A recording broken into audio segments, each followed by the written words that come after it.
on second down. Spiller looking for space. And he's going to be stopped up quickly here. Just a yard up to the 39. Whenever we talk about the best strong safeties, one word constantly comes up, and that's instincts. Being able to diagnose run or pass and make the appropriate moves. He crashed down hard there. He was ready for that running play.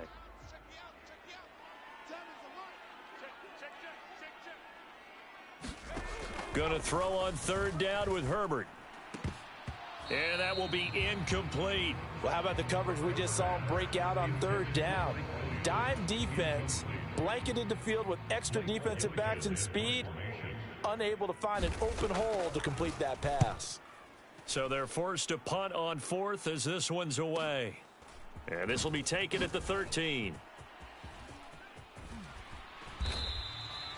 Good coverage there holds him to just a 2-yard return following a punt of 44.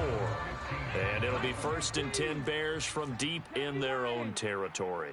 The Bears offense ready to go for their next drive. And they come into this one riding that nice long win streak. And remember, next weekend is an open week for them. So if they can get the win here, a lot of momentum into that time off. It certainly is. And if you're wondering if anybody's saying, boy, this is coming at a bad time, we want to keep playing, the answer can be yes. Because when teams are on a hot streak, they want to keep going. But what the veterans are telling the young guys in the locker room, an open week is always good, guys. Take it, and let's go with it. They'll get 13 yards for the second play in a row. How about that there? No frills, no additives, right? Nothing crazy. Just find a way to pick up the first down. A nice run right there. And they'll let the quarterback keep it here on 1st and 10.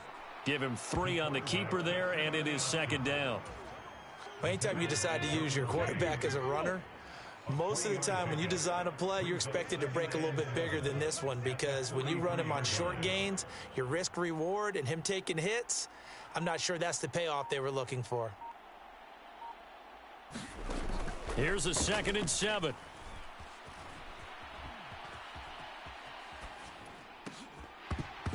And this one incomplete. Too much contact to hold on to that one, and it's 3rd down. Coming up at halftime, we remind you once again that we're going to check in with Jonathan Coachman in Orlando. He'll have stats and scores from around the NFL as we reach now, hard to believe, the halfway point of the season. Time flying. It certainly is. Time to get the sweaters out, my man. And he takes a shot on the release as this will be incomplete.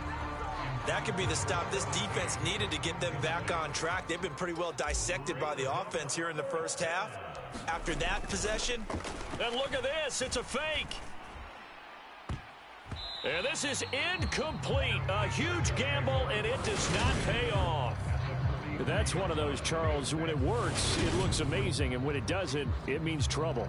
Yeah, you're right about that one, partner, because that allows us to say, what are you thinking when it doesn't work? Although I know in his mind when he made the call, he was thinking about the amazing part. But in this case, I think the defense, they caught on to this fairly quickly, and they were able to force the incomplete pass. Herbert on 1st down now. His throw incomplete. That certainly appeared to be a play call where they were just trying to make 2nd down, 2nd and short. I think they thought the coverage was off a little bit more than it was. Nice job there pressing up on it and forcing the incompletion. Nowhere to go for Herbert, and he's going to go down.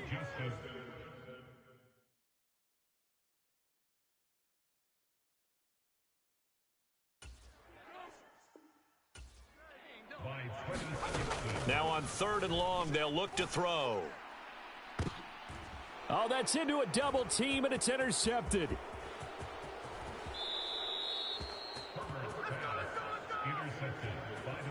And I think this is a situation where a quarterback coach in the sideline is going to talk to a signal caller and say, listen, it's 3rd and long, and it's still early in the game.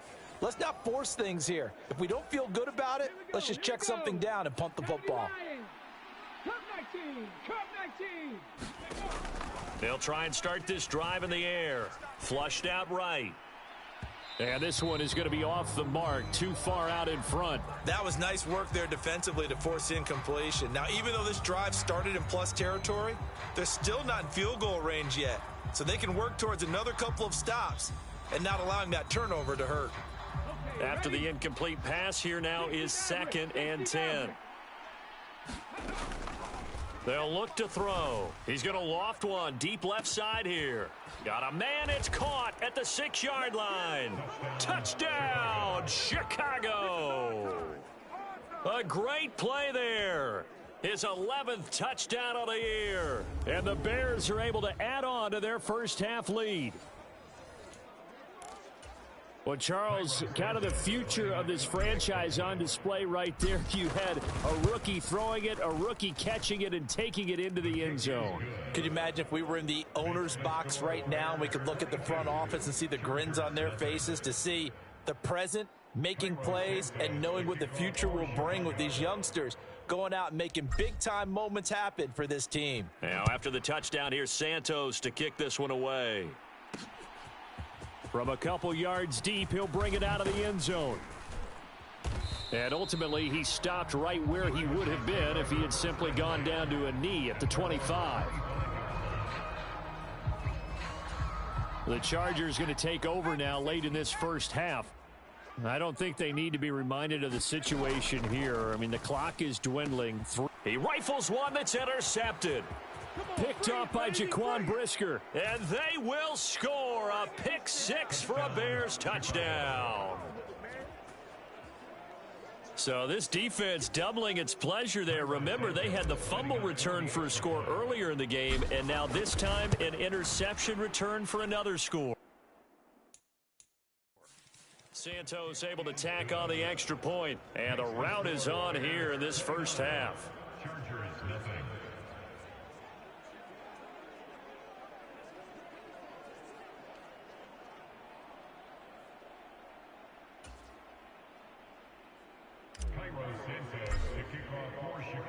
So they throw the pick six. They'll get another shot at it now as this one's in the air. The return man down to a knee, and this will come out to the 25-yard line. The Chargers going to take over now late in this first half. And with the score where it is, even though I think they'd love to get back to the locker room, they may be forced to try and get something out of this drive. He finds his man, complete. It's Johnston. The Chargers going to signal for the first of their timeouts as they stop it here with just under 40 ticks to go in this first half. This offense finding its legs now. Here's another 1st and 10. Justin Herbert looking to pass. Throw left side complete. That's Williams. Now another timeout called for by the offense as the clock will stop with 33 seconds to go in the first half.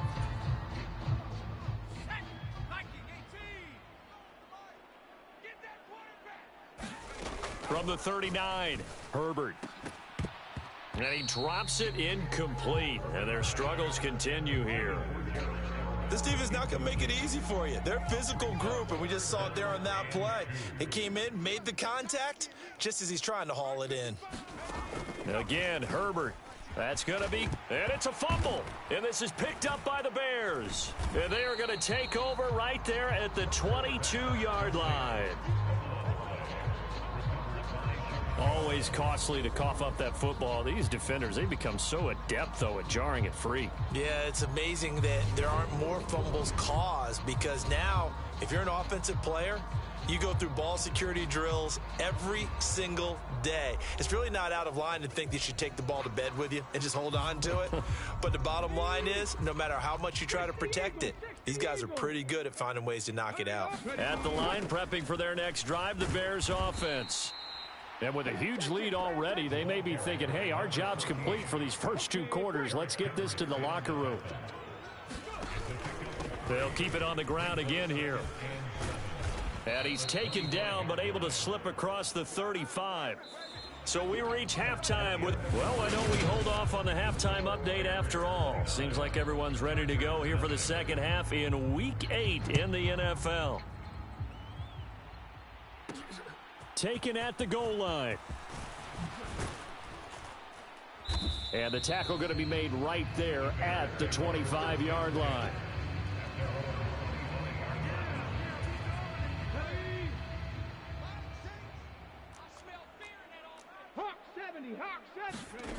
They'll come out throwing here on first down. Chargers able to get the pressure and bring him down.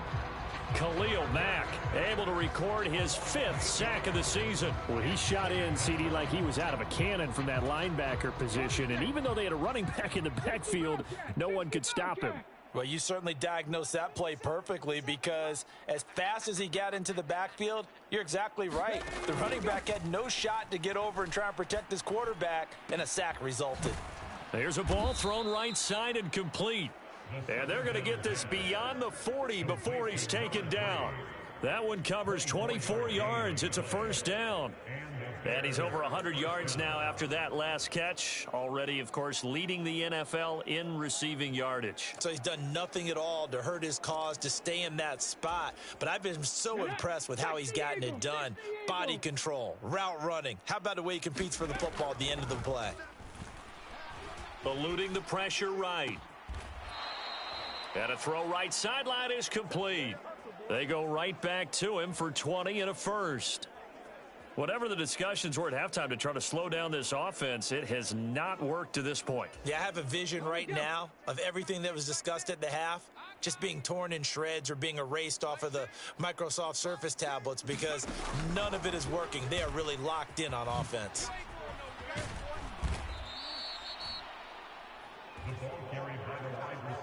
And they're going to speed things up here.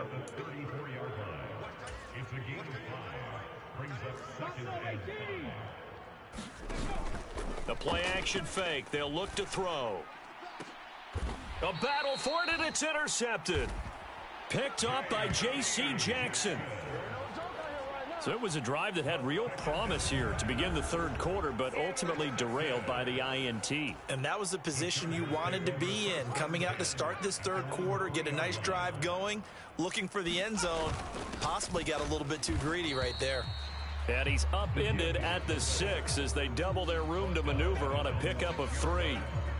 A good solid game there on first down, but the defense has to be happy they didn't let it pop for anything bigger. On 2nd and 7. Herbert, quick slant complete to Keenan Allen. And they'll get him down up past the 15-yard line. So that last play gives him a little more space now. Here's 1st and 10 at the 16-yard line. A shotgun snap for Herbert. It's Williams on the catch. And they'll be stopped right at the 30. On a play that started back at the 15, they pick up 15. So 1st and 10 now from the 30. Running on first down, Eckler. And this time they were ready for him as they'll stop him right at the line of scrimmage. They'll lose a yard there, and it's 2nd and 11. This defense is just flat getting after it. They have not given up much of anything in the run game. Case in point right there. On 2nd and 11 now, Herbert. That's complete to the tight end, Everett. So 5 yards here, 5 on the play. And now 3rd down and 6 to go.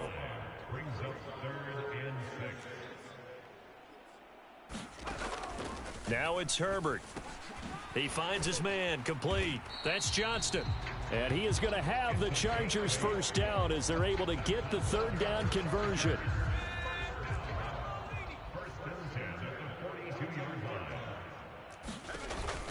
They go back to the ground now with Eckler.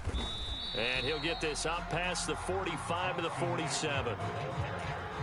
5 yards on the carry. Good pickup on first down. Eckler going to get it again on 2nd down. And he'll be brought down right on the 50. A gain of 3.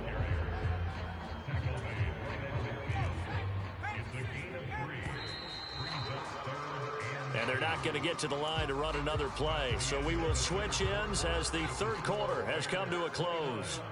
You are watching the NFL on EA Sports.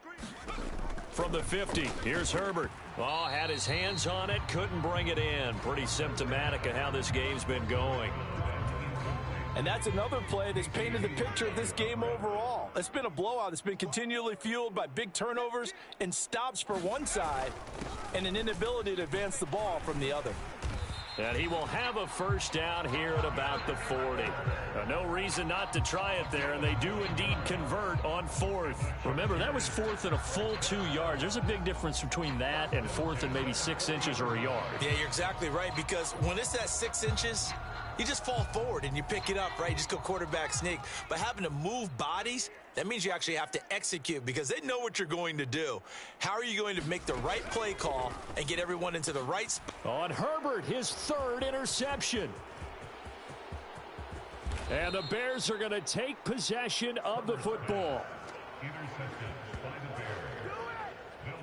Well, we saw plenty of that during his much-heralded college career. He parlayed that into becoming a first-round selection, and now here he is making interceptions in the National Football League. And this is a guy that has all the physical tools, but the thing that sets him apart is what he's got between his ears. And that's the sixth sense for knowing where the football is going. Just an excellent play there to create the turnover. On first down, they'll go to the ground attack. And he is out of bounds inside the 30. 46 yards rushing for him now to this point. Now, I think we can get used to seeing more of that in this fourth quarter, especially if they're having success on the ground like they did there. Yeah, I think back when we met with the head coach in preseason, and all he talked about was building a bully. And I think it was this situation he was envisioning. Trying to ice a game, plenty of time left, but being able to give the ball to his big runner and pound away and try and finish off a game. I think it's fairly safe to call this game over, but they're still trying to bomb it downfield and add to their lead. Almost makes you start to feel for the defense and root for them a little bit too. And he's brought down, but not before picking up the first with a very effective stiff arm. It's a 7-yard gain there, and it's good enough to move the chains.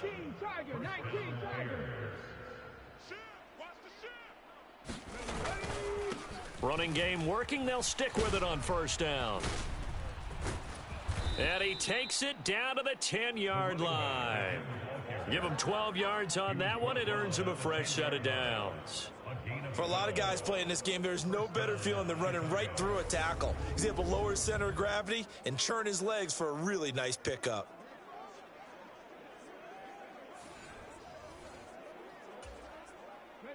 So not quite a first and goal. It's first and 10 from the 10. And he takes this one in for a Bears touchdown. A great effort there.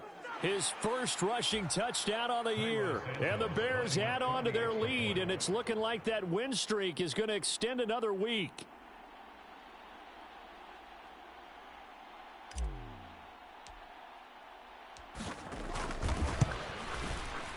Santos with the extra point. And this one was over a while ago as they just add on to that big lead.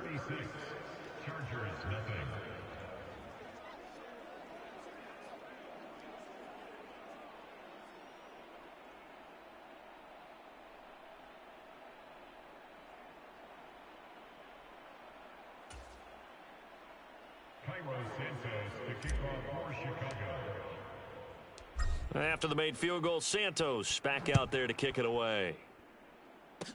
Very short kick. This will be taken by one of the up men. And solid field position here to start as they get this out to the 40-yard line. Even after that big-time return, it's not looking great for them today.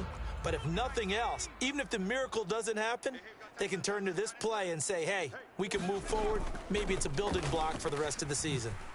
Now left side on the swing pass. And they'll get him down on the other side of midfield.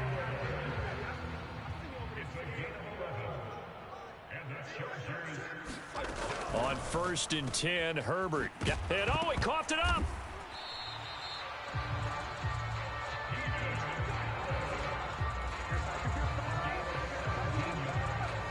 And the defense not able to get it. From a defensive perspective, what's that moment like when you realize the ball is loose?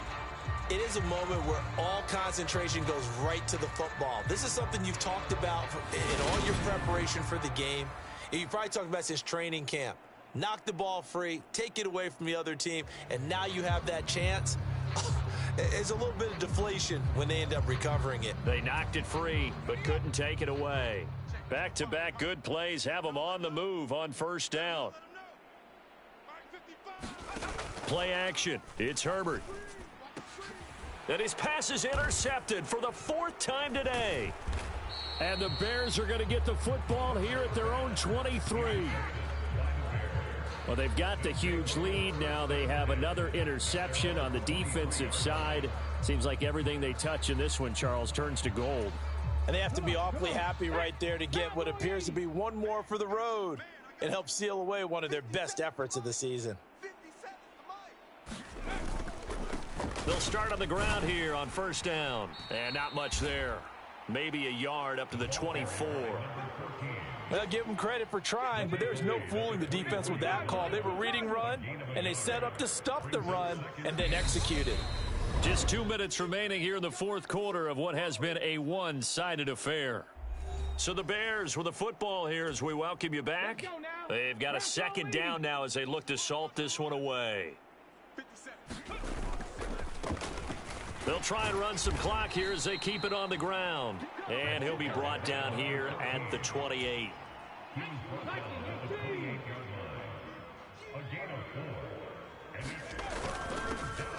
On 3rd down, they're going to run for it here. And he gets it to the 34. Good enough for the 1st. 77 yards rushing on 12 carries for him now.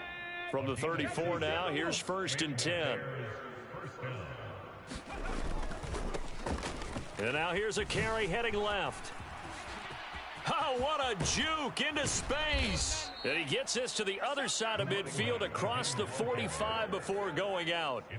23 yards on the pickup there and a 1st. Well, that's a carry they have to be satisfied with. And throughout this game, they've been satisfied with what he's given them. Whenever they've needed a big run, a 1st down, he's the guy they've turned to. And it doesn't matter what the defense thinks.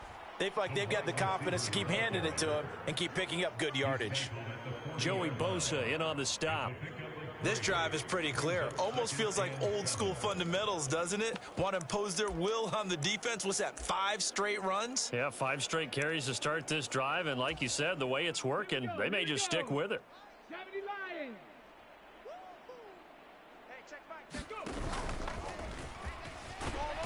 And he's going to be met at the line of scrimmage and taken down. Call it no gain on the keeper, and it's going to bring up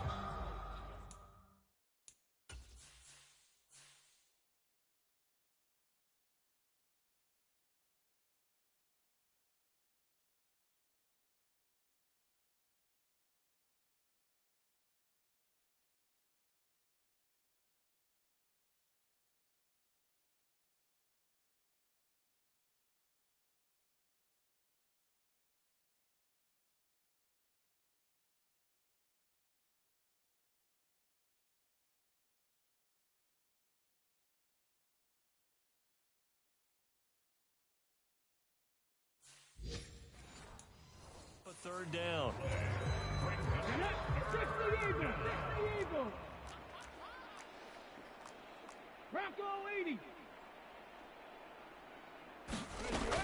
Now they'll throw here out of the gun. Oh, the ball comes out on the hit, but they'll say it's incomplete. Well, up big here in the 4th quarter, up really big. That pass and incompletion, I don't think they needed the completion, but Charles, this is an offense right now that they're just having fun. They're clicking on all cylinders. Yeah, you're right. They didn't need a completion. They certainly don't need any more points, but they're not going to turn them down. They're going to continue to run what they have in their playbook, and they still want to run it efficiently. The Bears tried it on 4th down, unable to convert. And the Charger defense stands tall, and they get the football back. Trying to shake off the interception from the last drive. He'll look to throw. Now a leaping catch. He's got it. And he'll have it past midfield almost to the 40 before being taken down. So this one in the win column for the Chicago Bears. And I tell you what, Charles, this might be about as good as it gets. They were incredible. Yeah, offense was in fine form. The defense threw the shutout at them. I think they worked in concert together. What I like about the offense was they held the ball pretty well. You know, time of possession, exactly what they were looking for in this one, and that helped out their defense. Didn't have to be out there the entire time. So when you do that and you're out there fresh playing, off a little extra spring in your step, and it showed up in this one. They had a ton of spring in their step. Impressive victory. So for the Bears, they continue to cruise as they move to 8-0 now on the campaign. And they'll be able to enjoy this one through the bye week before they get back at it again. Meanwhile, for the Chargers, they dipped to 2.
Welcome to your franchise staff. Here you find the right coaches to hire for your staff, and staff points can be used across all of your staff characters. When you have to see what some talent trees make you select a path to follow to build.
today, from Soldier Field in Chicago,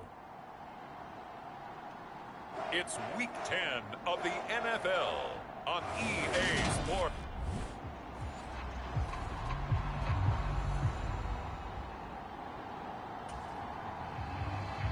The shadow's starting to get a bit longer. Week 10 of the NFL season is here, and we're underway on EA Sports. And that one will bounce out of the back of the end zone, so we will start here at the 25. So here are the Bears now for their opening drive.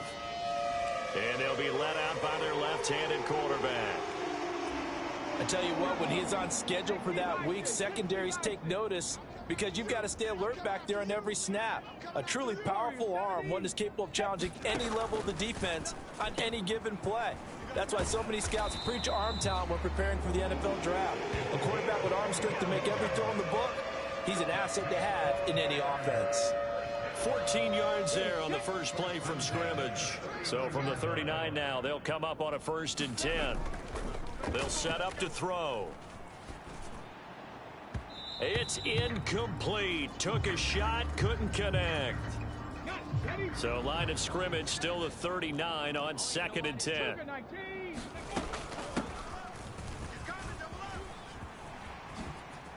Oh, an absolutely filthy juke. He's got some space now.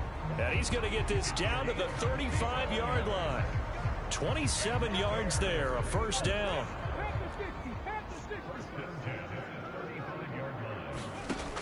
Looking to throw. Throwing for his running back, and he's got him complete. And he'll go out of bounds inside the 15-yard line. That's now a pair of explosive plays in succession, both north of 20 yards. From the 13 now, they work on 1st and 10.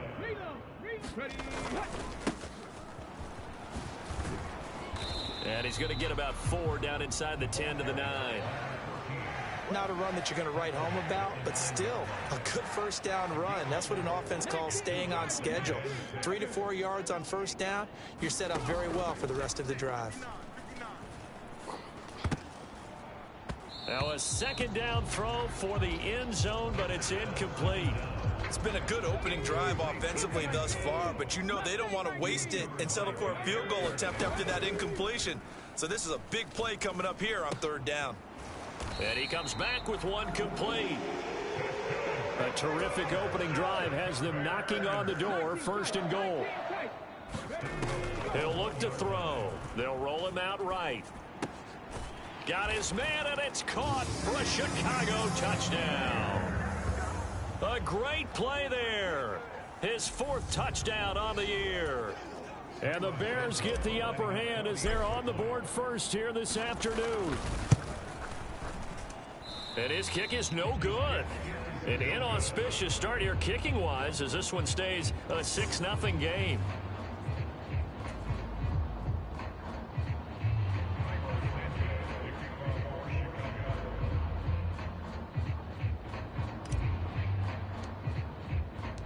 Now he's back out there to boom this one away, maybe with some frustration after the PAT miss.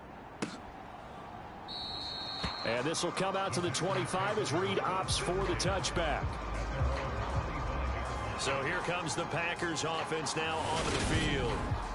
And they will be led out by their rookie quarterback.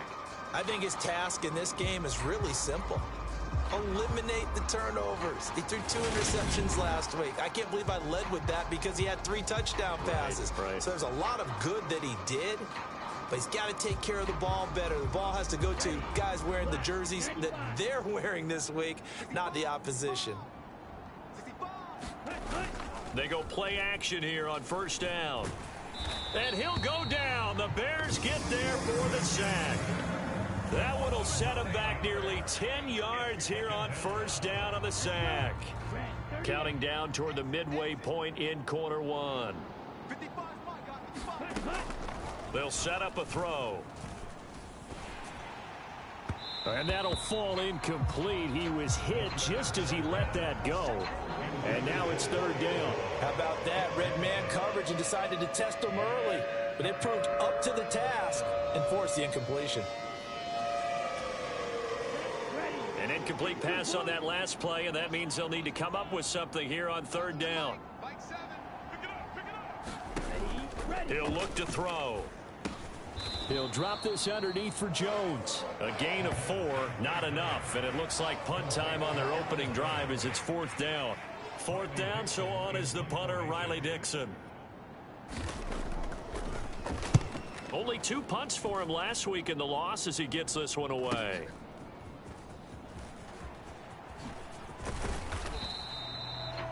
So a good punt there, but a very strong 14-yard return. And they will take over first and 10. Chicago works their way back onto the field here for their second drive of the game. And you figure this should be a healthy, arrested, a focused unit. And they're working on a good winning streak. They had the week off last week. This is really a team, Charles, that should be in top form. I would agree absolutely with that. What coaches worry about, what organizations worry about, though, is overconfidence. They've been playing so well, and now they've had that extra time off. And we've seen teams come back off the open week and come out flat. So what a lot of good coaches do is they kind of game plan for that with their teams. On defense, they may blitz more in the beginning to get them going. On offense, they may go more up-tempo. Anything to get them out of that lethargy right at the beginning. They head to the line facing a 3rd and 7 following the incompletion on second down. And this time he's got the hook up. It's complete. And they're able to work this across midfield to the 48.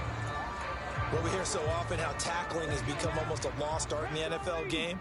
But it's so important to tackle well on these receivers, especially in a play like this one. Third down, they gave him the underneath stuff. You got to go up and make the tackle right away. And they'll get this down to the 42-yard line.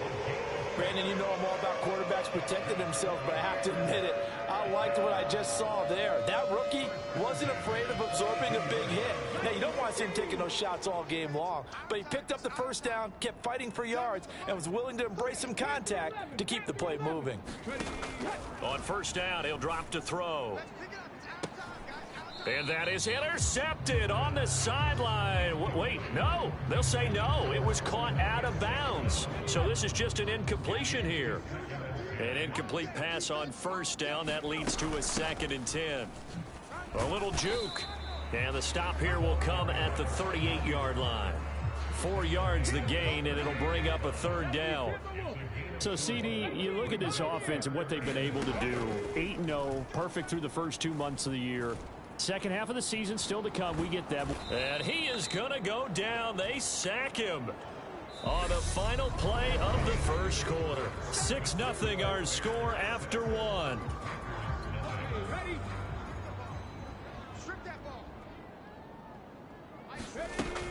Here's a play fake as they set up to throw. Flush to his right.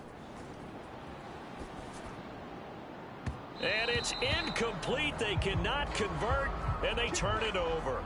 The Bears tried it on 4th down, unable to convert. And the Packers D comes up with a big stop. The Packer offense ready to get their next drive underway. And a 3 and out on that first drive. We'll see if they can do better here. They should have a better opportunity because the nerves should be settled now. That first series, everybody goes out with a little extra emotion. So now they get a chance to go back out and say, okay, now we're into the game. Let's go play and play as best we can. You almost get a mulligan there on that first drive. Sometimes it absolutely serves that way. You get a second opportunity. Nothing big happened. But then again, you didn't commit any mistakes either. Off you go. Well, they'll run it here on the jet sweep. And he'll be brought down at about the 42. Stopped on the play by Jaquan Brisker.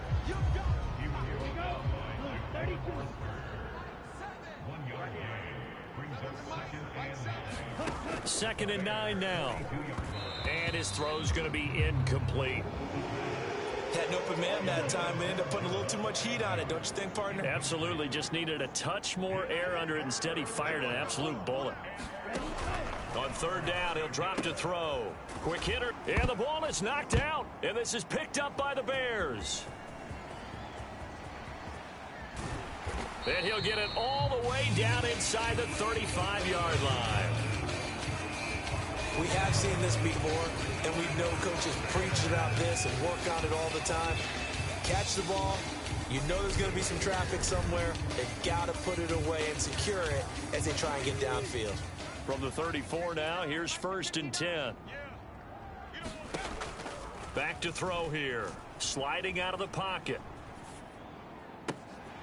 Oh, he's got a man wide open, complete. And he doesn't quite make it, taking it within an eyelash. Dropped at the 1.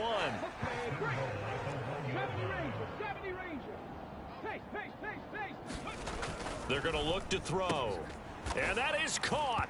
Touchdown, Bears. A great effort there with his 2nd touchdown of the game and 5th on the year. And the Bears are able to strike quickly to add on to their lead. I'll let you do the analysis, partner, but with every touchdown pass this young quarterback throws and with the success that his team has had, I just continue to be more and more impressed. Let's both do the analysis. Impressed, aren't we both? Yeah. I mean, and why shouldn't we be? We've seen him improve throughout the year. We've seen him settle in now, and you can see the confidence of the team has grown. His confidence has grown. And he's going to be taken down. It's a sack, and they fail on the try for 2.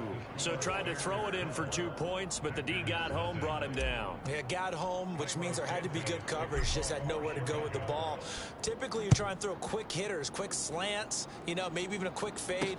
Nothing was open. He ends up getting sacked. No run back here for Reed, so this will come out to the 25. The Packer offense ready to get their next drive underway.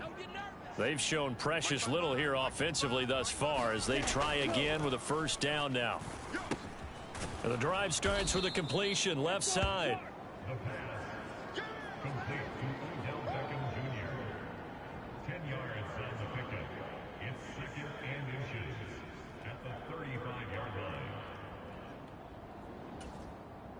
A good gain on 1st has him set up with 2nd and just a couple of inches now from the 29. On play action, they'll throw. Got a man over the middle, and it's complete.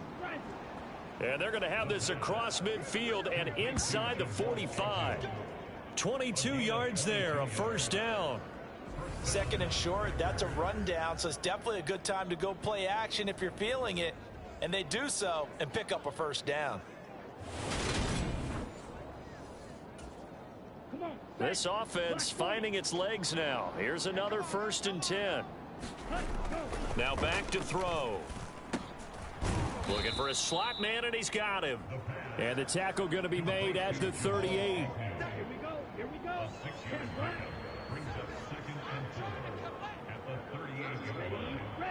Ready, go. Back to throw again. Wide open receiver, complete. And he's going to have another 1st down as the tackle's made here at the Bears 14. Ready.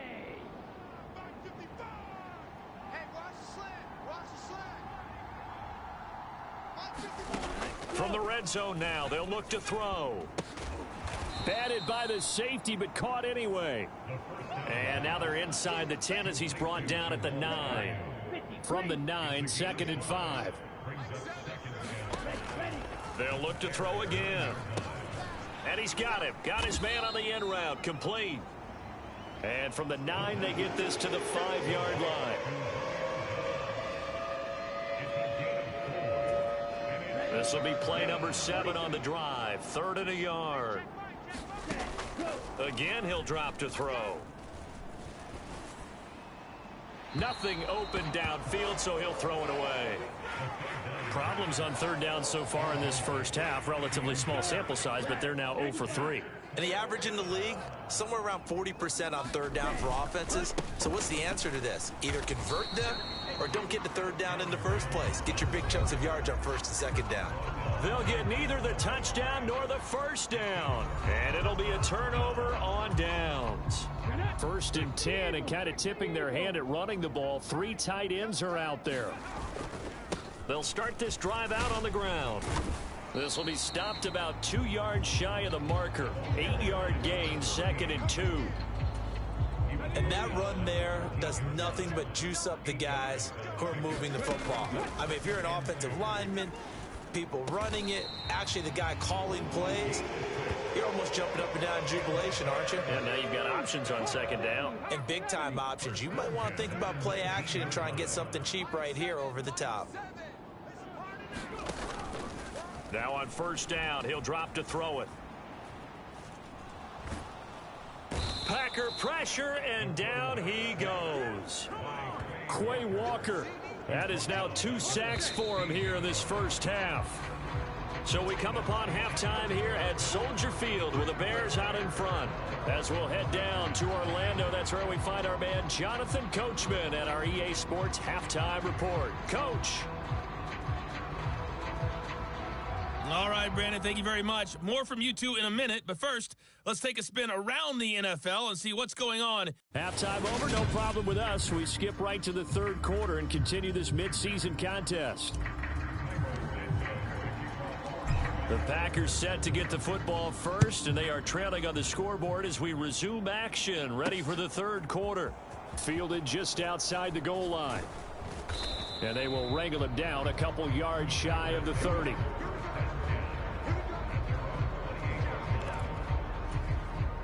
The Packer offense ready to get their next drive underway.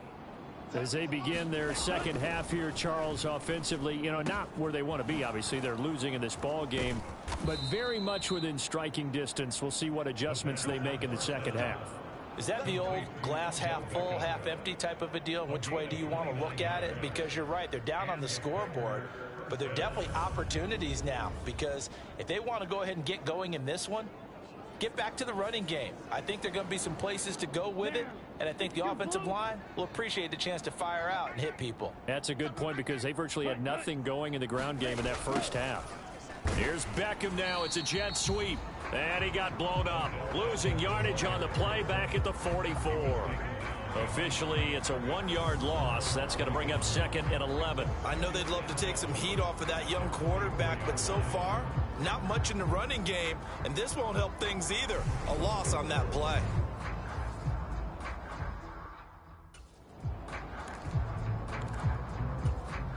So after the loss of a yard, they'll look to push forward here on 2nd down and 11. On the counter, here's Jones. And he is met in his tracks behind the line of scrimmage. A loss of 1, now a loss of 2, and they're staring at a 3rd and 13.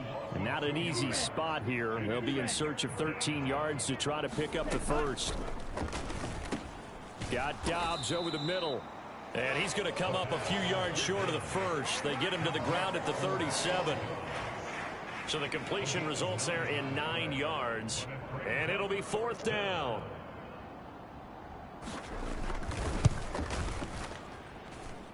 And that is no good. And that will keep this a 12-point game.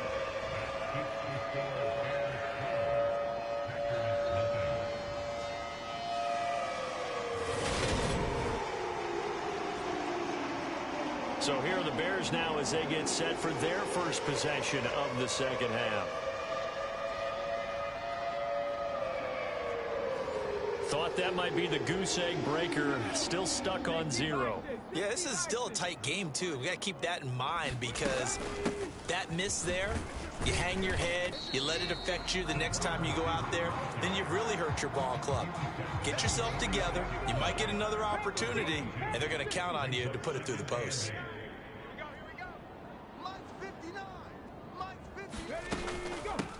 Hands it off out of the gun. And a strong run that time as he's across midfield and down to the 43. A Chicago first down there on a gain of 11. That was good, tough running right up the middle. And if the defense can't penetrate and make him slow his pace or change direction, that's often the end result.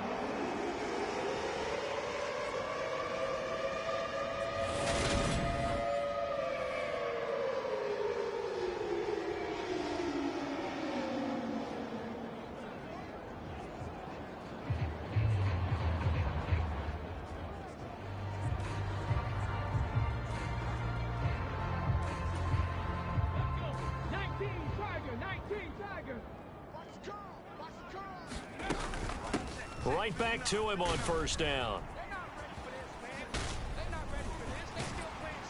And he's taken down inside the 30.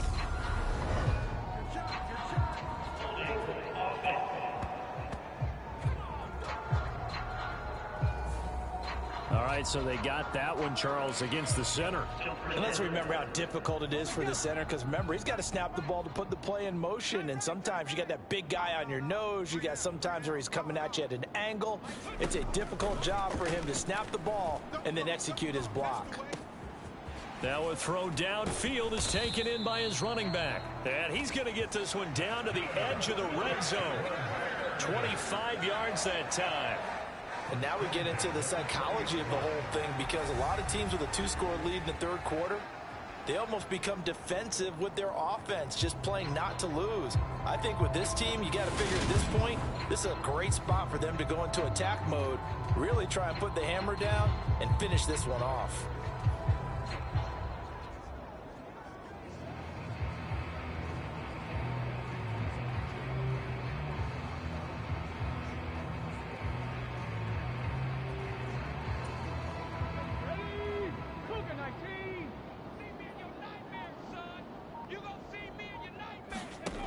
From the red zone now, they'll look to throw. And, oh, what a catch at the 2. And the Bears are looking at 1st and goal as he's tackled all the way down at the 2-yard line. That's a big league job there of getting out of the pocket, not panicking, and just buying himself some time. Then he made a good, accurate throw to set up 1st and goal. Now a play fake here on 1st down. Got his man, and it's caught for a Chicago touchdown. A 2-yard touchdown grab, as his guys have opened up a very comfortable lead. This time, the extra point up and good, and that will make this a 19-point game. So that drive spanned 5 plays, and the end result is a Bears touchdown.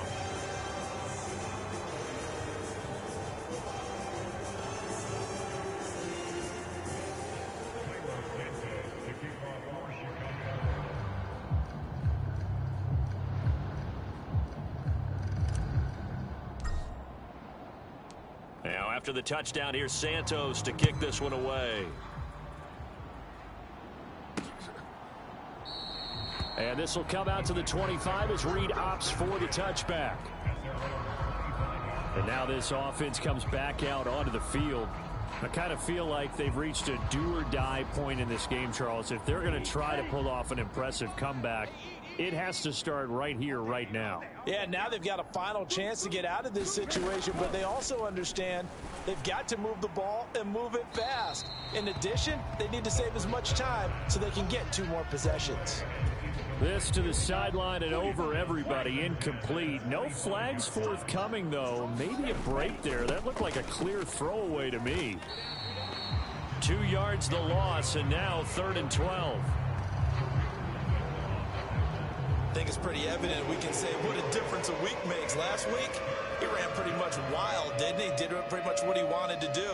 But this one, they stopped him cold. That, to me, that's good scouting and even better execution. Yeah, and they stopped him behind the line right there. They obviously watched the tape a few times and made some adjustments.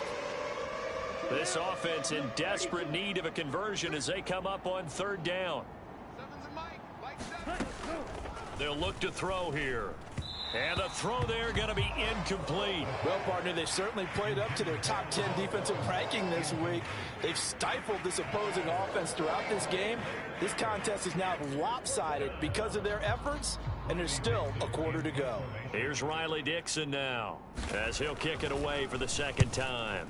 His first punt, 48 yards. This one looks equally as good.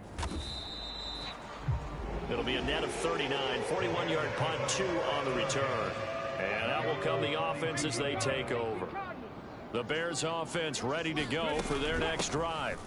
And now you've got the clock winding down here in the 3rd quarter. You're 3 scores to the good. What's your approach on this drive? Too early to fully commit to playing the clock game. Yet at the same time, you're also not going pell-mell like you would in 2-minute offense. This is what NFL offenses call 4-minute football. Take the clock out of the game a little bit, wind it down, but at the same time, keep advancing the ball down the field. And he's going to be stopped here for no gain. And that's going to take us to the end of the third quarter of play.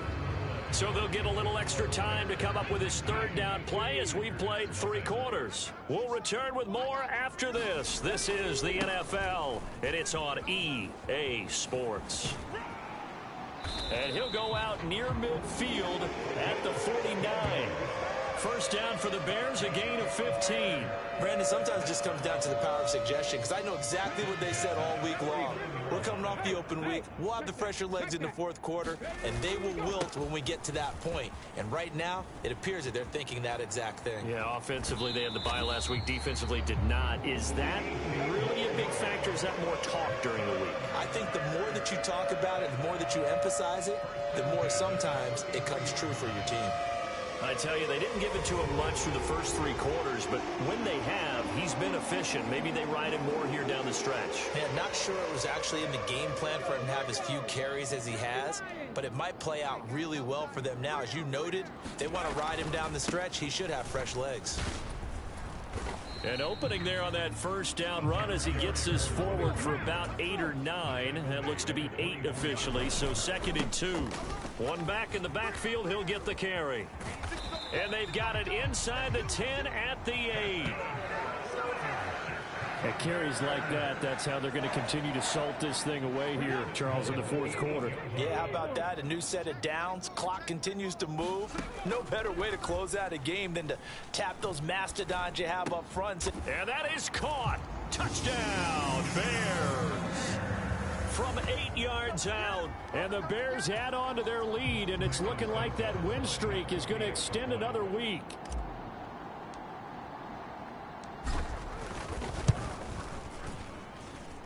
Santos able to tack on the extra point, and that will bump the lead up to 26. So that winds up a 7-play drive all told, and it culminates in a touchdown for Chicago.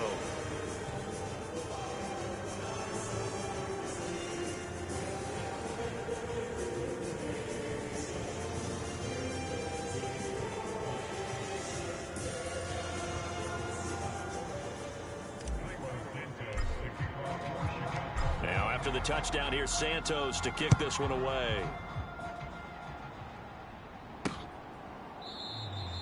No run back here for Reed, so this will come out to the 25. The Packer offense ready to get their next drive underway. We certainly had a sense coming in here that these guys were in for a tough one on the road. That has been how this... Nowhere to go here. He lost the football. And this is picked up by the Bears. And they will have the football deep in enemy territory all the way at the 10-yard line. Well, partner, I think it's safe to say they can mark this down as extremely frustrating. Here we are in the fourth quarter, and that last play, that turnover, I think it epitomizes what happened to them all day on offense. So symbolic, and that's why they're still being shut out. The defense gets them the ball via the turnover. Now can this offense cash in? 1st and goal. One back in the backfield, he'll get the carry. And he'll take this from the 9 down to about the 7. Defensively, pretty good start there with their backs against the wall. That's a win for the stop troops right there. And if I'm them, I get a little bolder now. They won the first battle. Keep coming after them. Put the pressure on them. On 2nd and goal, they'll give it to him again. And he'll work his way closer to the goal line as he's got 5 down to the 3.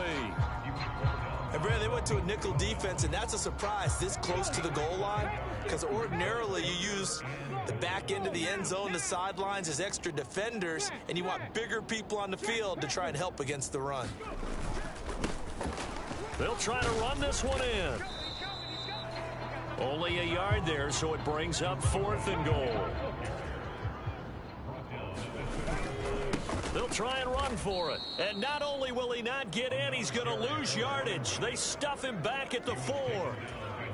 The run is turned away on 4th and goal from the 2. And the Packer defense stands tall down by the goal line. They'll start out on the ground with Jones. And a decent move, but brought down quickly just outside of the 5-yard line. Tariq Woolen in on the stop.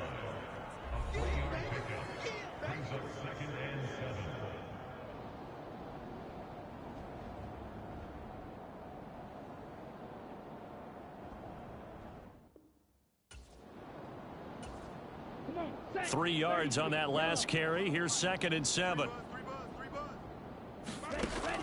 He'll drop to throw. And I think the ball's out, and this is picked up by the Bears.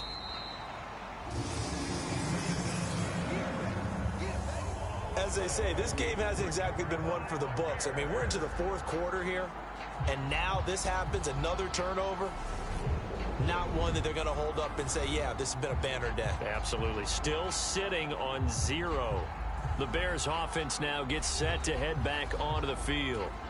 And they have to be feeling pretty good. Comfortable 4th quarter lead as they take over following the fumble recovery. They'll try and run some clock here as they keep it on the ground. Looking for a seam, but finding none. He'll get back to the line of scrimmage, and that's it. Rashawn Gary, the man to bring him down. Just 2 minutes remaining here in the 4th quarter of what has been a one-sided affair. So the Bears with the football here as we welcome you back. They've got a 2nd down now as they look to salt this one away.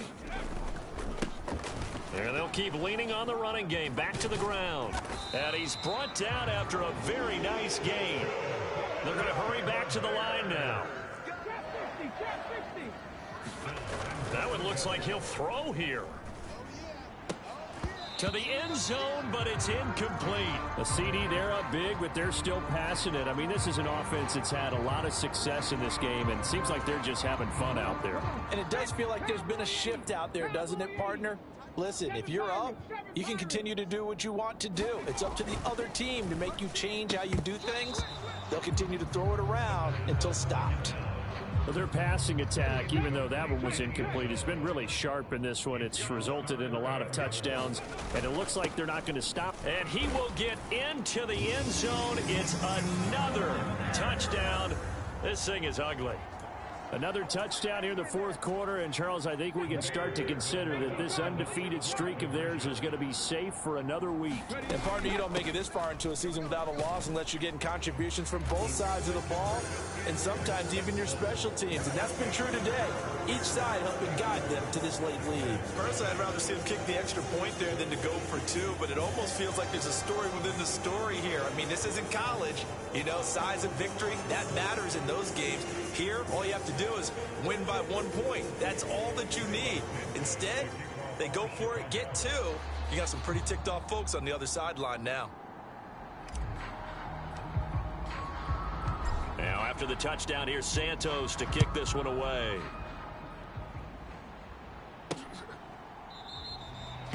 And this will come out to the 25 as Reed opts for the touchback.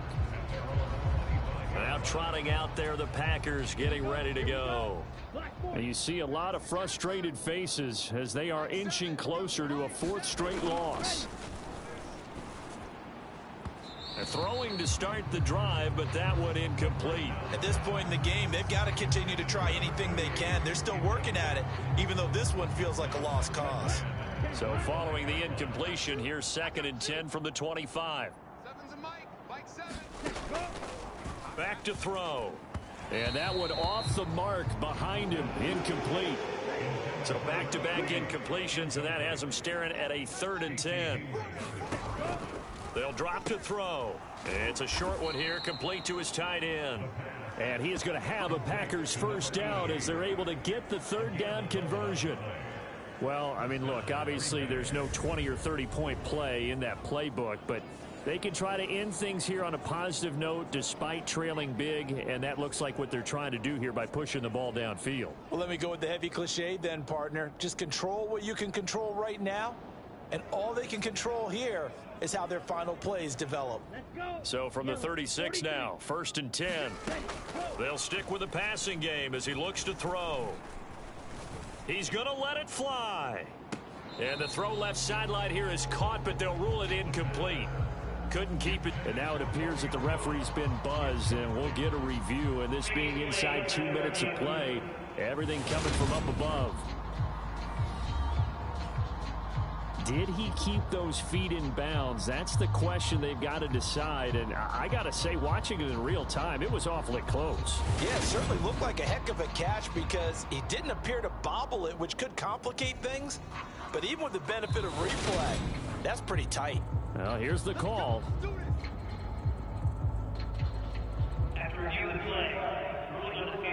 So the officials and the folks in New York got a second look at this one, and the call is going to be overturned. So from inside the 20, here's 1st and 10 at the 18. They'll look to throw. Caught left side. It's Beckham. And the Packers are going to be set up with a 1st and goal coming up as they get him down at the 6-yard line. Now, 4th quarter, certainly not enough time for a comeback, but nice to see them making use of the time remaining to try and make this one a little more respectable. Yeah, I think the ultimate goal, good execution, be crisp, be sharp, and find a way to put some points on the board to make this thing look just a little bit better. Out of the gun. They'll look to throw. Looking end zone, but it's incomplete. Defensively, you look at the numbers. Another incomplete pass that we just saw, and they're under 200 yards passing for the game, so they've done their job on that side of the ball. Yeah, recently I was actually working a game where a quarterback had a streak of 5 straight games without a 200-yard game, and that was a big talk, both in his town and amongst his team. How do we get the passing game going? So big credit to them, holding them under 200 today. And that's going to be knocked away in the end zone. It's incomplete. Well, it just seems like all game long there hasn't been a lot of sync quarterback to wide receiver on this side of the football. They haven't been on the same page, quarterback and receivers. Heck, they haven't been on the same grease board when you draw plays up. They haven't been on the same Surface tablet that you look at on the sidelines. Nothing's worked for them. They've got to find a way to start matching each other's movements.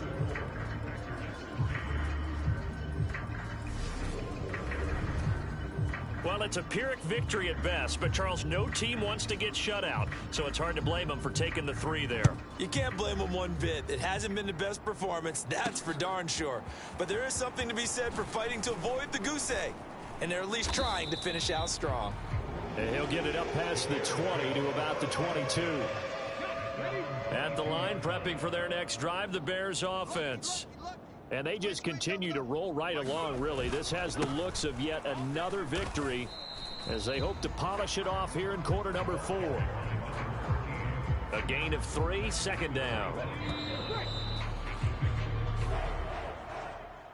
Well, this was a really nice display, Charles, of complimentary football, especially how much they were humming in the second half to pull away and get the victory. Really a complete performance.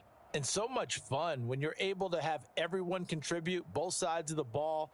You go back in the locker room and you just savor it, right? Because that's what football's all about. A true team game, and they got it done in this one.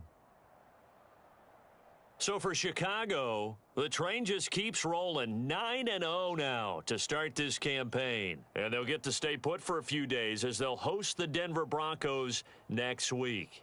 Meanwhile, for the Packers, add another loss to the pile as they drop to 2-8 now on the year. And they'll be off to Minneapolis next week for a look at new U.S. Bank Stadium and a date with the Vikings. And for Charles Davis and our entire crew here at EA Sports, I'm Brandon Gaudin saying so long, everybody.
today.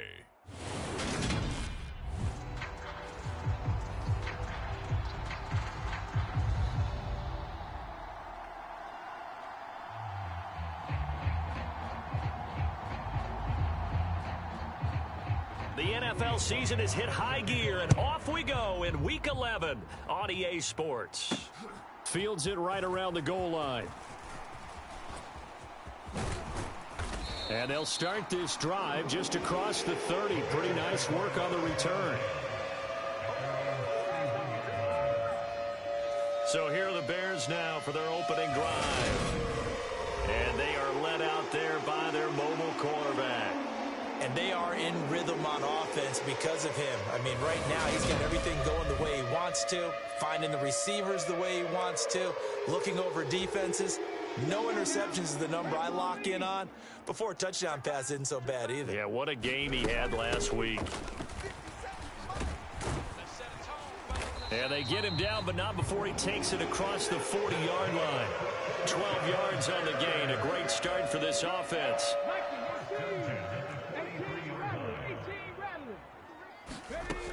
Back to throw now on first down. Escaping the pressure right. And that is caught on the right sideline, but out of bounds, says the line judge. The throw took him a little too far. It's second down. 60 Bison, 60 Bison. And second and 10, he'll look to throw again. Oh, he's got a man wide open, complete. And he's going to be brought down at about the 16. When they've needed a play this year, he's certainly been the guy to deliver, and as this season has gone on, he's been awfully consistent and sometimes spectacular.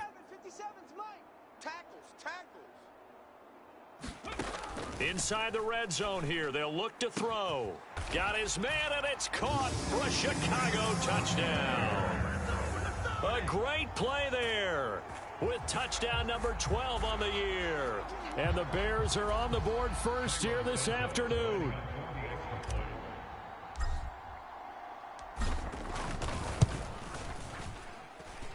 Santos with the extra point, and that makes the score 7-0. So that drive, 4 plays, and the end result is a Bears touchdown.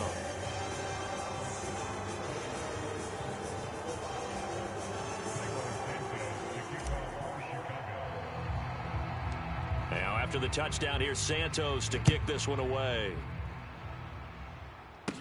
Pulls it in at the 13. And a good return as he'll be stopped just shy of the 30-yard line.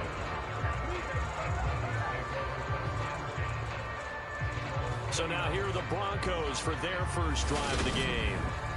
They'll be led out by the man who proclaims to be from a whole pack of Badgers. Came into the league back in 2012, Russell Wilson. You talk about the pause that refreshes. I think it's come at a perfect time of the year for them, hasn't it? You know, the season is starting to wind down, got a little bit of a break.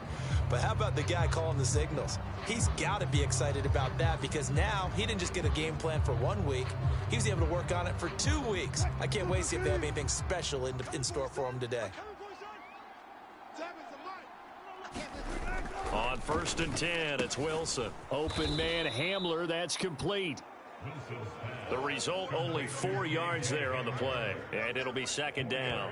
We'll see what kind of mindset they have here offensively after giving up the touchdown on the opening drive. And based on our time with them, you know, prior to this game, I feel like they've got a good mindset going in. In fact, the discussion that we had with the coaching staff was, you know, we may give up some points in this game, so our offense has to be ready each and every time to either equal or try and get us ahead and try and keep us ahead. This is their chance to respond to that first touchdown given up. And his throw is incomplete. Charles, already trailing by touchdown early. This offense, how imperative is it for them to get points out of this drive? Well, they feel like they have to go ahead and match because of what was already on the board against their defense. But I think even more so, you just want to avoid 3 and outs. You want to be able to stay on the field for a little while, let your defense catch their breath a little bit, even if you don't score any points.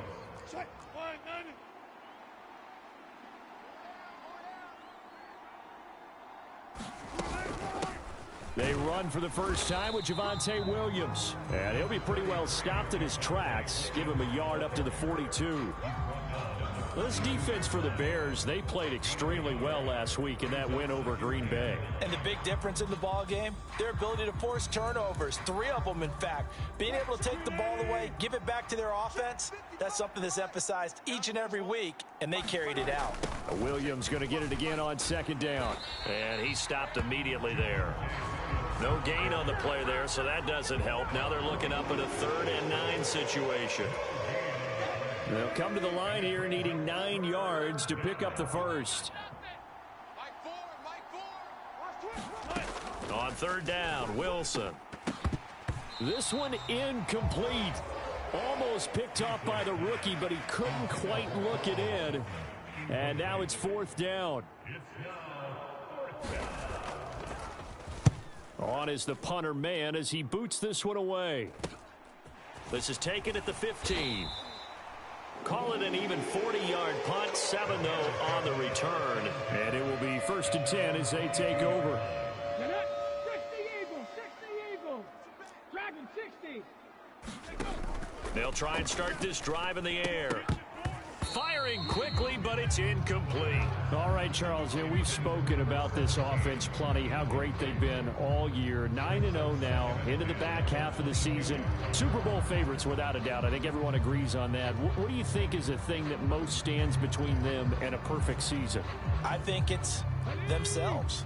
I think it's their team, how they approach things, how they conduct themselves during the week, practicing, getting ready, and then going out and playing. Can't take your foot off the gas pedal at this stage. Doesn't matter if it's a weak team you're playing or not. Look, and he can't find a receiver, and he's brought down. They'll wind up losing 10 on the sack, and it'll lead to a 3rd and long. 60 Bison. 60 Bison.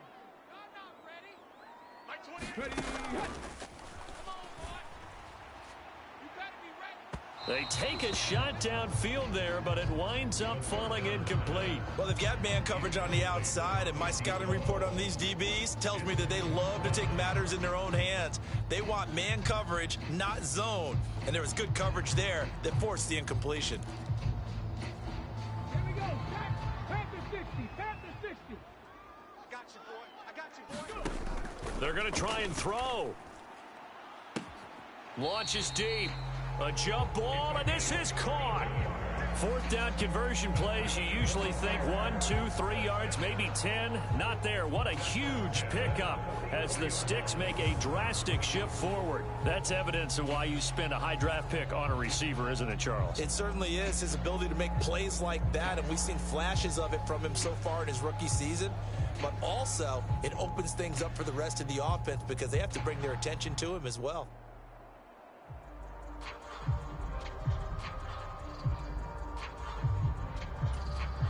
Just like that, out of danger and up past the 40 now for 1st and 10. Flushed out right. And that one going to be off target and incomplete. That was an interesting look there because as soon as he got outside the pocket, I thought he was going to take off and run for yardage. But what often happens now with these quarterbacks who can move, defenses want to try and keep bodies in front of them, and I think that discouraged him from taking off and made him try a pass downfield that fell incomplete. And this is going to be another 1st down as they'll make the tackle at the Broncos' 27-yard line.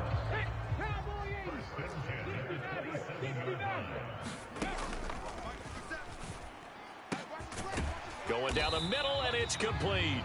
And they are able to stop him, but he does take it all the way to the 2. 2 big plays in succession. Not sure this D knows what hit him, but now they got to get ready. It's 1st and goal. And he is in. Touchdown, Chicago. Taking it in from 2 yards out. And the Bears have taken a 13-0 first quarter lead.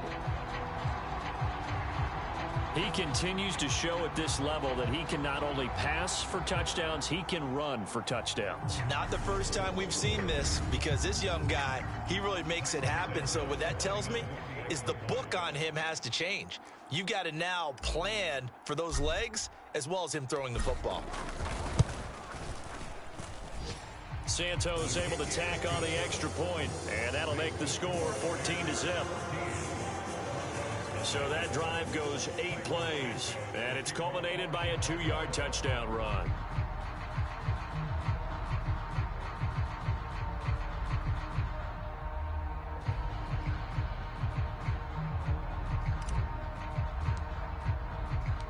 Now, after the touchdown, here's Santos to kick this one away. And this will come out to the 25 as Hamler elects not to return it. So now the second drive offensively coming up for the Denver Broncos. They've been outplayed early, no question. Down 14-0 already as they come up 1st and 10. Wilson. Finding Sterling Shepard for his first catch. And he's going to get a good gain of 9 here up to the 34. Maybe a good spot to take a shot. Here's 2nd and a yard from the 34. Here's Wilson to throw. Man open. He's got it complete to Cortland Sutton. And they'll get him down on the other side of midfield. It's a gain of 17 yards. First down, Denver.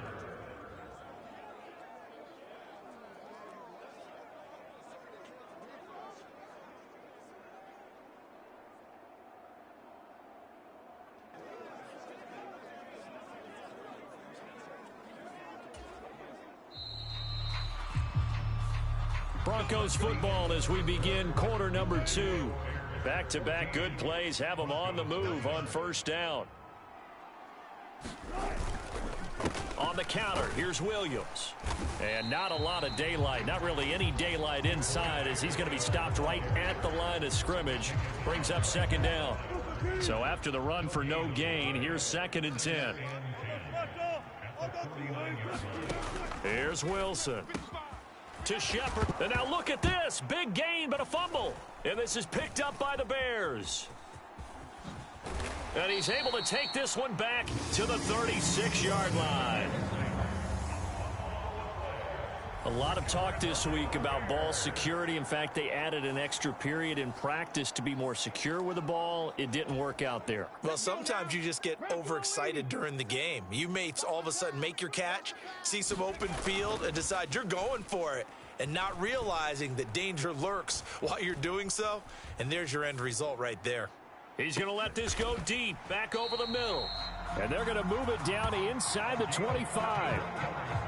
We see this happen so often. If you're a defender, it's like watching a bad movie over and over. The pressure's good, forcing the quarterback out of the pocket. But it's a lot to ask for these defenders to stay plastered to receivers long enough. And sure enough, they let a man come open, and the connection leads to a big play. It's a 7-yard carry to set them up with a 2nd and 3. 19, Tiger, 19. Ready. They'll set up to throw. That is caught inside the 5. And the Bears are going to be looking at 1st and goal as they move this down to the 4-yard line. Boy, how about the speed with which this offense can get down the field? It's taken them no time at all to get down here. And now they're set up with a 1st and goal. Looking to throw. And he takes this one in for a Bears touchdown. It's their quarterback with his 2nd touchdown here in this first half. And the Bears take a 3-touchdown lead. They've already been on record as saying, hey, if our rookie quarterback's going to tuck it and run on a scramble, we kind of hold our breath. Well, that was a maybe no, yes, as he's able to get into the end zone.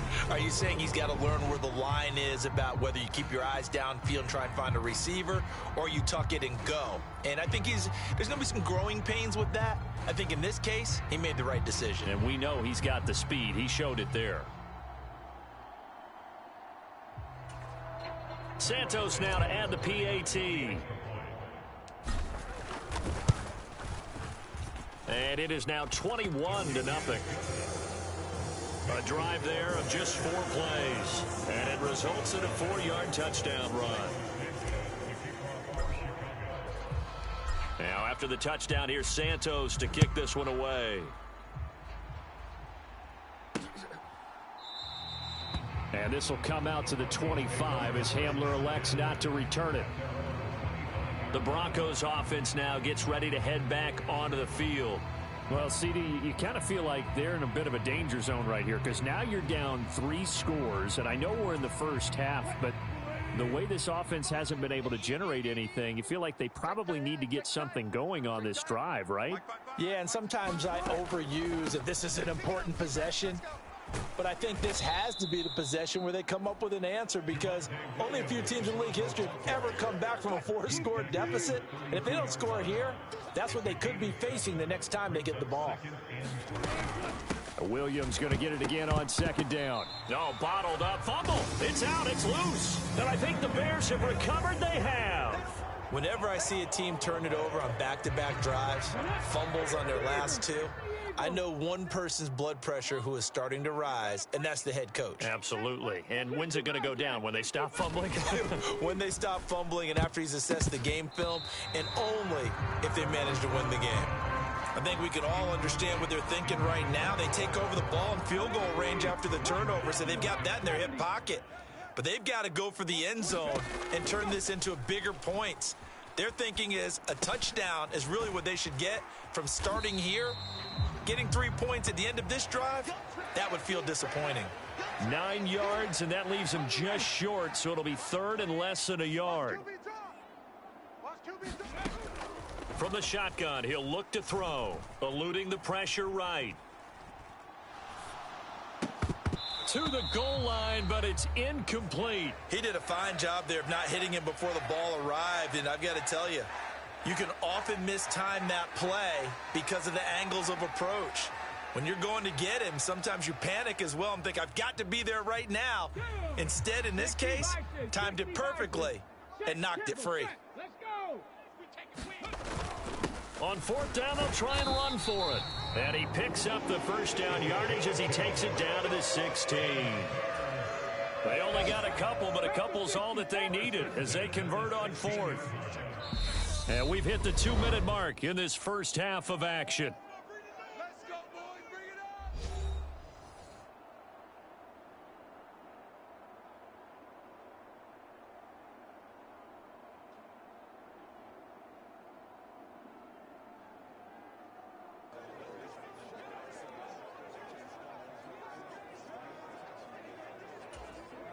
So the ball down to the 16 here for 1st and 10. He'll look to throw. Dancing to his left. To the end zone, but it's incomplete. Well, the connection they've had has been excellent today, but not on that snap. I think he was asking just a little too much as he extended that play, hoping for one more completion with him. He'll try again with the arm here on 2nd down. And he can't get rid of it. He's taken down. It'll be a loss of only a couple on the sack, but now it'll bring up 3rd down. I thought there at the end he may have had a chance to release that, but that pocket closed a little too quickly, and down he went. Yeah, he was certainly trying to do everything he could to extend the life of the play, probably counting in his head 1, 2, and then he ran out of time. Yeah, this pass broken up. Excellent coverage there on 3rd down, as that was not an easy one to hold on to.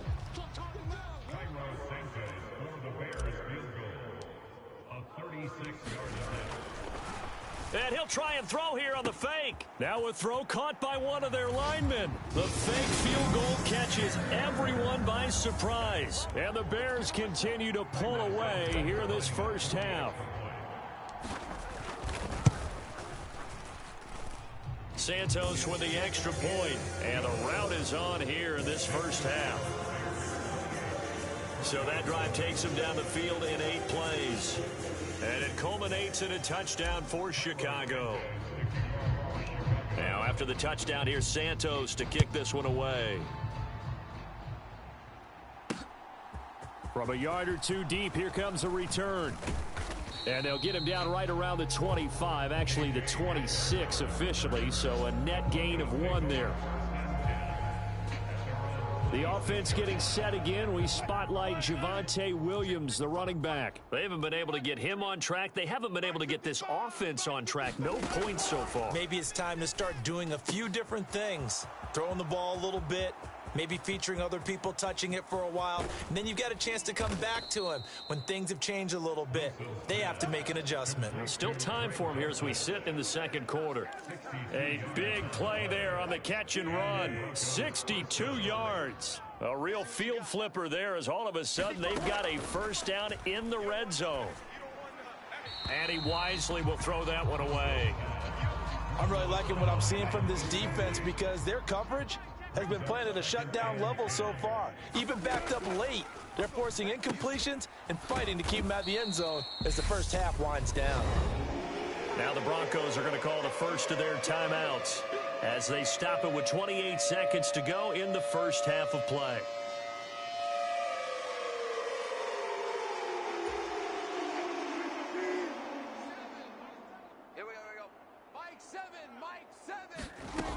Throwing again here, Wilson.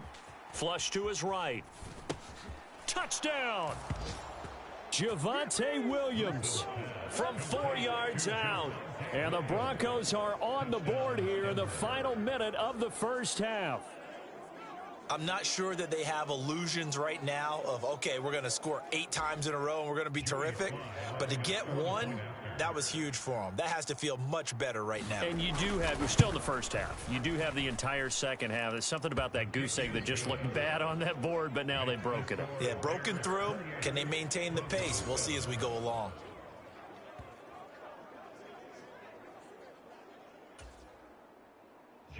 Joey slide out, a kickoff after the touchdown.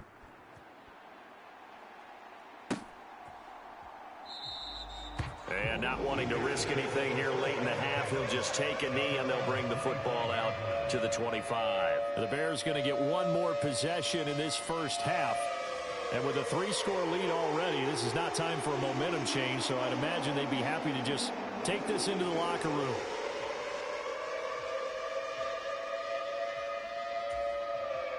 A little over 20 seconds remaining in the half as they'll line up here 1st and 10. They'll come out throwing here to start the drive. He's going to fire one deep, middle of the field. And he'll be brought down at about the 23-yard line.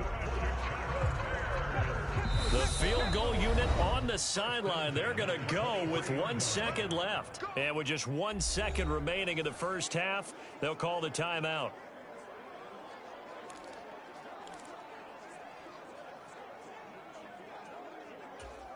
Let's go now. Bronco 80. Get that quarterback, D-line. They'll throw now on the final play. And this one is incomplete. So we reach halftime in what's been a fairly one-sided game so far. As we'll send you down to Orlando, and we check in with Jonathan Coachman for our EA Sports Halftime Report. Coach. All right, Brandon, thanks very much. Things starting to get interesting in this final weekend before Thanksgiving. So let's see what's going on around the NFL. We'll get started up in Motown, Kansas City, heading north to take on Detroit. And this, a 10-point game as they've reached halftime. Patrick Mahomes looking good. 2 touchdown passes. From Motown, let's head across Lake Erie to Buffalo. See what's going on with the Bills. And they currently trail in that game against the visiting Patriots. Mac Jones has thrown a touchdown pass.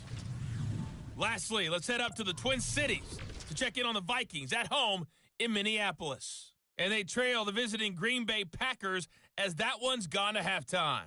Le'Veon Bell. Past the halfway point of the season and now past the halfway point of this game. We skip halftime and get right back to the action. Set to begin the third quarter.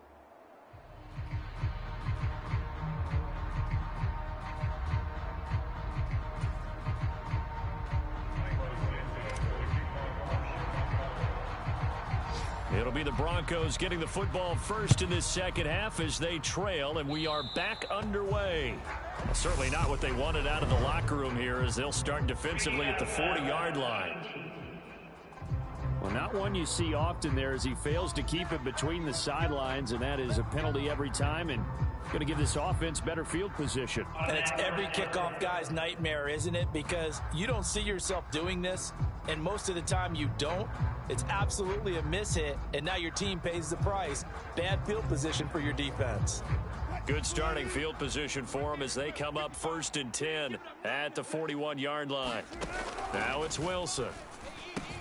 They're going for Hamler, but this is intercepted. And the Bears are going to take possession of the football. That one is going to sting. First play of the third quarter and a turnover.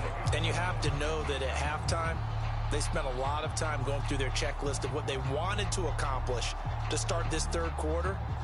Turning it over like this was not on that list. Not at all. You come out of the locker room trailing, so that first drive to establish momentum is very key. Crucial. They'll come out throwing here on first down. Escaping the pressure right.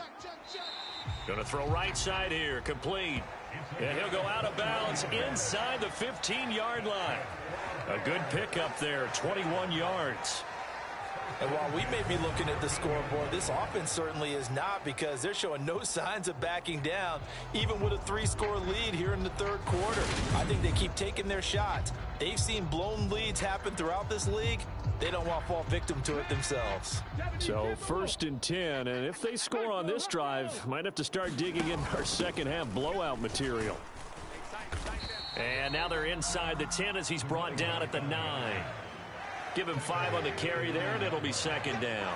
In the first half, he was held in check on the ground, but despite that lack of production, they still have the lead. Yeah, and they've got to feel fortunate about that. If they could actually get production from their lead horse, that would help open up this offense and widen this margin, too.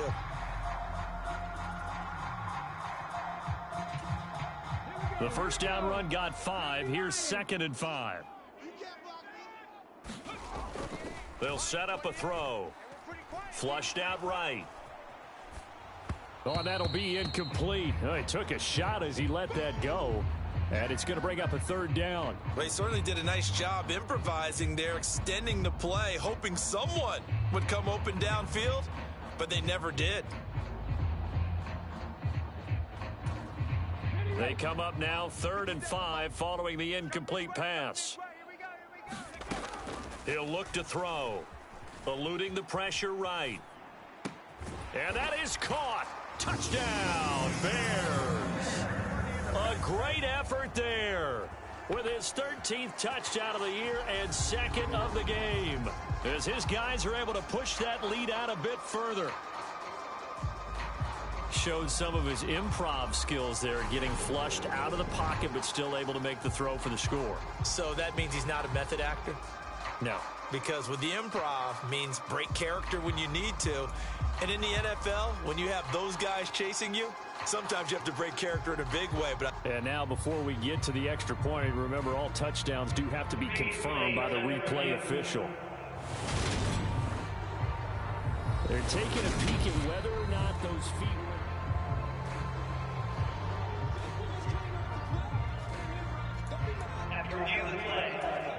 So they called it a touchdown originally, and this will stay a touchdown after the video review, so they had it right.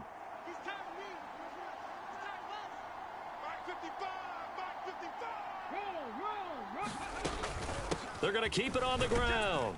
And he pushes forward but comes up short of the goal line as he'll get a yard down to about the 1. I know we can sit up here and dance around it a little bit, but going for 2 in this situation, somebody doesn't like someone else. There's no doubt in my mind. Well, what they couldn't see is you lean back in your chair and you went, yeah, that's not a good decision. They didn't get it, though. Yeah, I don't think you can just say, well, my kicker's hurt in this spot. No, okay. The Broncos onto the field, ready to start their next drive. They'll try to get this running game going with Williams. And he sneaks his way forward only for a couple here. 2nd down. They'll break the huddle, come up on 2nd and 8 at the 27-yard line. Now Wilson. A throw left side, hauled in by Hamler. They'll give him 4 yards there. And all of a sudden here, it's 3rd down. Well, that's what you're looking for when you want to throw the ball downfield. You want one of those guys who can play out on the perimeter, can play out wide, who can not only get open, but when they're covered, can uncover themselves downfield and create catches. And the Bears in the nickel. No, wait, they're in the dime. 6 DBs out there on 3rd. Could play an exotic coverage. To throw is Wilson. It's Williams on the catch. And he'll be taken down, but not before they work it across midfield.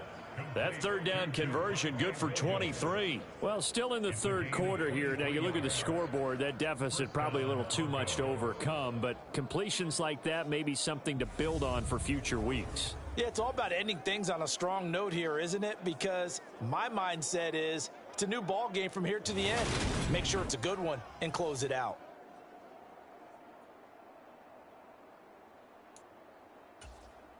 So into Bear territory now. This is 1st and 10 at the 46.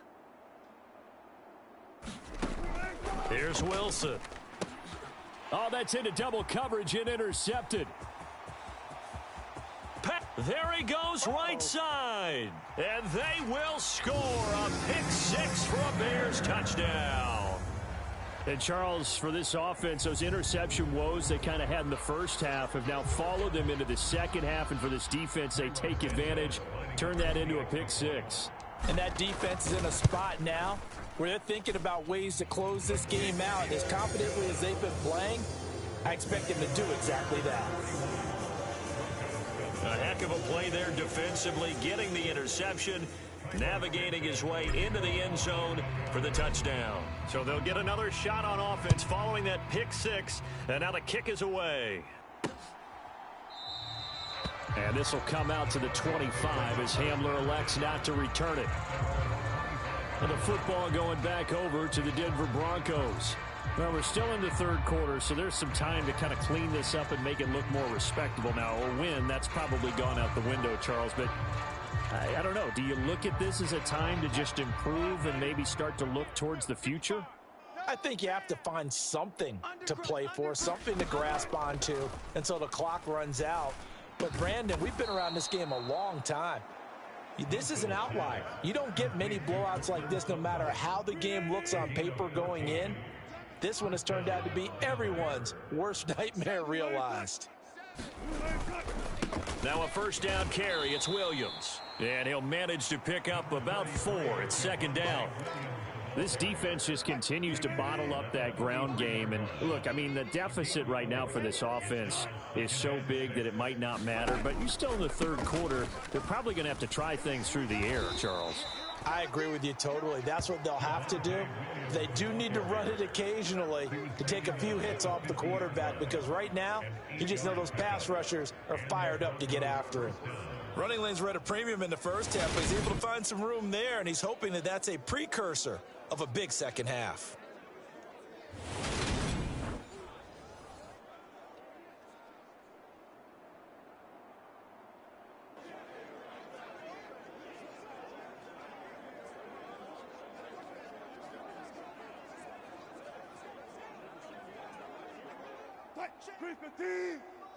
Check 55 to Mike.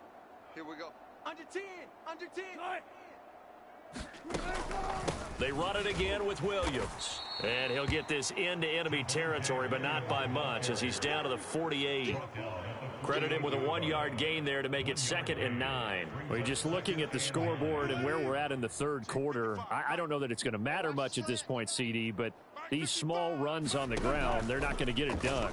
No, they're not. And right now, the guys stopping the run have been superior in this ball game, giving them no openings, no seams, and now they've got this game well in hand. Now Wilson. Oh, had his hands on it, couldn't bring it in. Pretty symptomatic of how this game's been going. Well, they certainly aren't letting up today, partner, because they've forced big turnovers already, and it's been incredibly tough for them to get yards against, let alone put points up on the board. On 4th down, the punt team is on as this is sent away. And that'll hit at the 5 and go into the end zone for a touchback. So here are the Bears to take over on offense. They are working on that very impressive 9-game win streak, looking to get it to 10 as they've got the lead here, 1st and 10. Ready? Hawk 70, Hawk 70. Here we go, D. Here I come, here I come. Hey, check Mike 57, Mike 57. I'm coming after you. I'm coming after you. Back to throw here. And he's got his man in stride, complete. And he's tackled a yard short of the marker. Good gain of 9 on 1st down. Up at the 29 now, they'll head to the line, 2nd and a yard. Here's a play fake as they set up to throw. Rolling to his left. And that is incomplete. A lot of force bearing down on him there. He could not hang on. It's 3rd down. They tried to throw on 2nd down, unsuccessful. Now it's 3rd and 1. They're going to look to throw. Going right side here, and that's complete. And he'll be taken down, but not before they work it across midfield. Well, forget the run on 3rd and 1. They shock the D and rip off a pretty big play.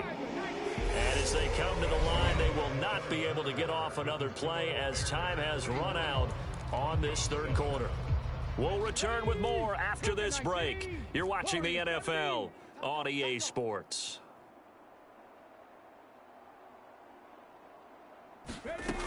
Again, he'll drop to throw. That's into a crowd and intercepted. And the Broncos are going to take possession of the football. And the tough thing is when he goes back and reviews the film, he'll see that he already escaped the pocket. He could have gotten more himself by using his legs, and that might have been the better choice there instead of challenging the zone.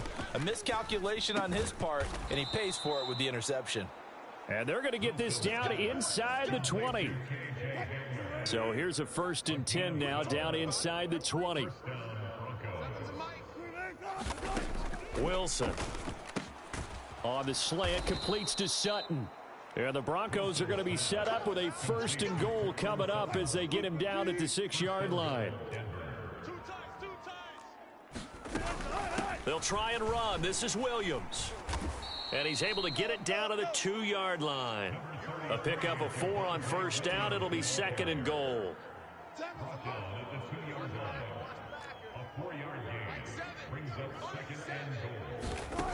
Throwing is Wilson.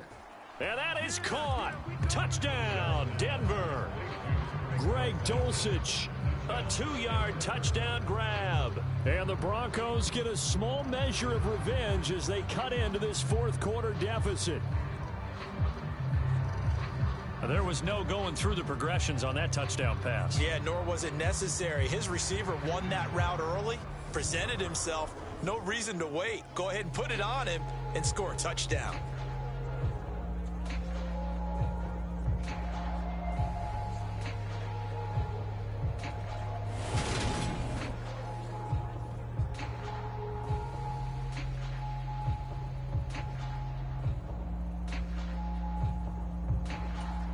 Slide for the PAT.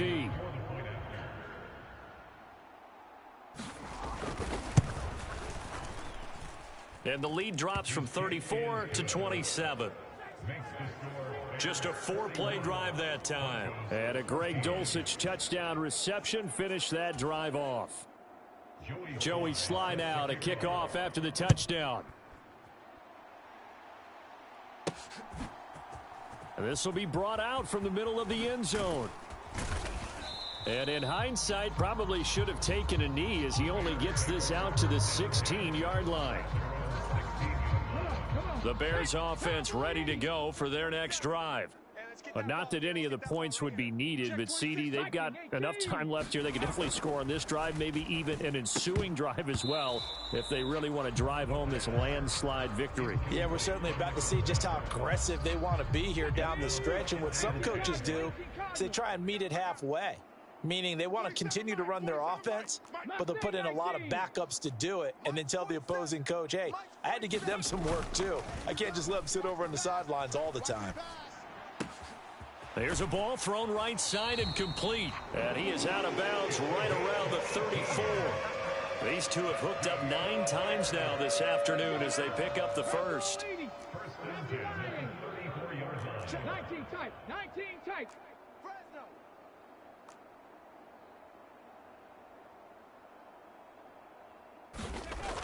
They'll look to throw here. He's got it. The tight end, Allen.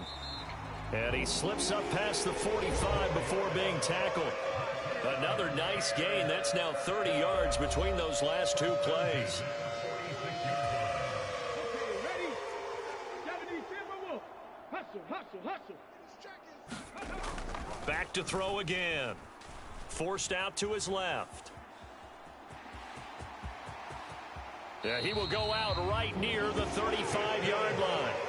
The coverage may be too good that time as he breaks away for 19 with his legs and a first down. 60 Eagles. You go tight. You got tight. You got tight right there. Ready? Now back to throw. And he's going to have to eat this one as down he goes. He'll wind up losing 3 there on the sack. Good pressure, and it's second down. Sack. 70 Timberwolf. Hawk 70. Back to throw. And that is caught one-handed. Oh, my, he pulled it in. It'll go as an impressive 31-yard gain. Coming up on the final 2.5 minutes. And, boy, has it been fun to watch this offense operate. Quite the display, and now they look to polish it off. They'll drop to throw. Oh, a strip. The ball comes out. And a big turnover there as his guys will get the football back. All right, partner, this is where I get to show my age. Because I remember when the strip sack kind of came into vogue, where defenders were taught not just to make the tackle, but do that little extra, try and jostle the arm of the runner and knock it free. And that's what we just saw there. A throw left side to start out. That's complete. Just a gain of a couple there. And that will bring up second down. You got the big lead defensively. Willing to give them that underneath stuff, right? And this is why you work on your tackling. Tackle them after the catch, inbounds, keep the clock running. Just go ahead and bleed the game out that way. Check Mike. Watch it divide. Watch the run. Mike. To throw again on second down. Wilson. And he's going to have the hook up to Sutton. And he'll be out of bounds right at about the 10-yard line. Short completion, just 4 yards. And it brings up 3rd and 5 now. All that practice time came to fruition on that play. All those timing routes that they work on through training camp, OTAs, mini camp, and just regular season, they got it done on that one. An outcut, ball was delivered, and picked up the completion. And that's going to be incomplete. The contact there enough to jar that ball free, and it brings up 4th down. The Broncos send out their punter now as he's on to kick it away.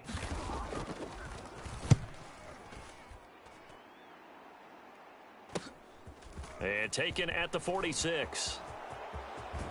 And he's going to be out of bounds, but not before he takes it inside the 40. Holding 16.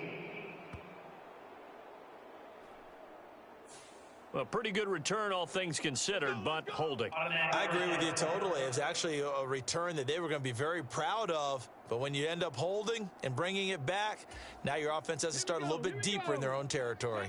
They're coming out with a jumbo package to start the drive. That's going to be a long day. 47 Mike. 47 Mike. Mike 47. I'm going to run you over. I'm going to run you over.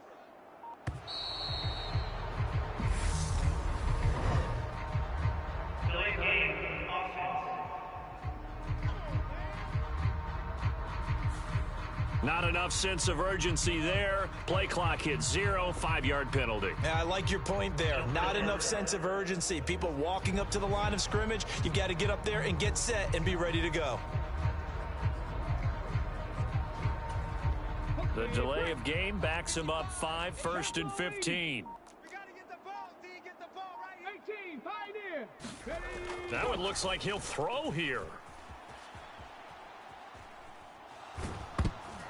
And he'll be hit as he releases it, and that'll fall incomplete. So they'll come up after the incompletion for second down. He'll drop to throw. Flush to his right. And he comes back with one complete. And now they're in the hurry up. Mike's 47. Mike's 47.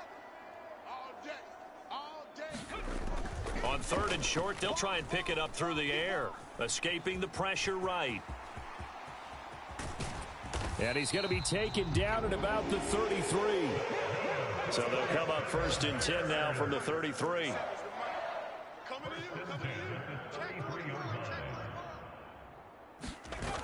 Off the play fake, he'll look to throw. Rolling to his right. And this is incomplete. Very lucky to get that one back. That nearly picked. It's second down now. 57's the Mike. 57's the Mike. All day, punt.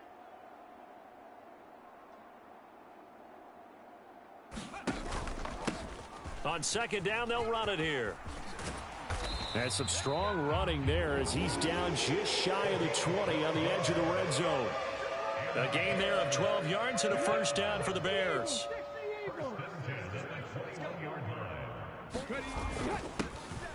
And they'll give him another shot here on the ground. And he'll take this inside the 20 and down to the 18. Justin Simmons up from his safety spot to make the tackle.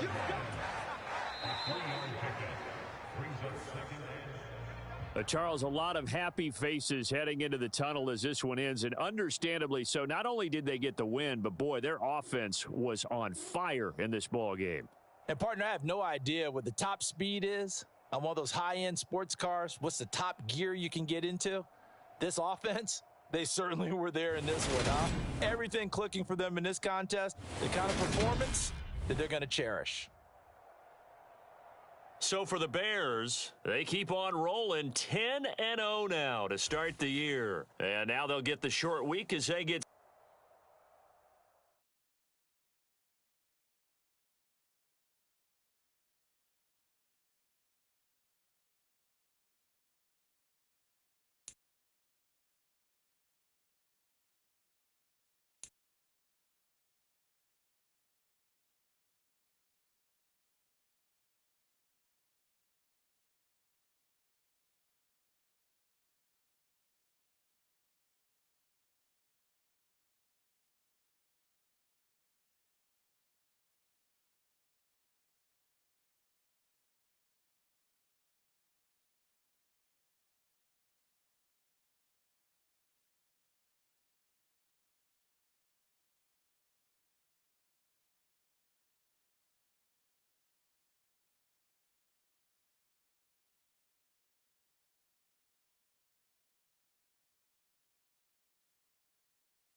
tonight.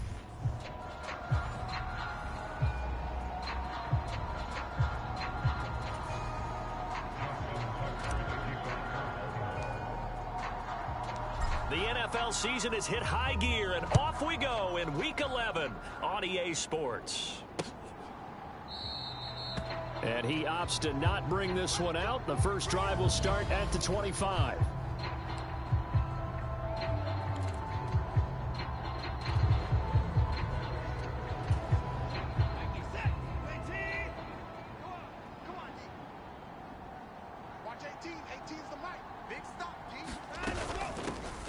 They start on the ground with Nick Chubb. He's going to be dropped following a pickup of 7 past the 30 to the 32. A check on the numbers for Chubb from a week ago. 17 carries, 76 yards. Well, obviously he didn't have a great deal of time between games, having to turn around on a short week and get ready for Thursday night football. But he said in pregame he was feeling pretty good and felt more recovered from last week's contest. Now he tries to force it in, and it's intercepted. Picked off by Roquan Smith, and the Ravens are going to take possession of the football. And part of why they came to this week with a winning record is that they feed off of mistakes like this, and now it's a prime opportunity, just moments in the game to get a short field touchdown off of their big defensive play. Now on the other side, they were already the underdog in this one. They just made their uphill battle just a little bit tougher. And he's going to get 7 out of this before being taken down at the 27. A good run, got 7 on first. Here's 2nd and 3.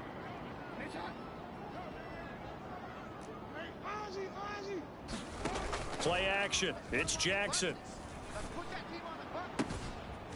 Looking right sideline. That's complete.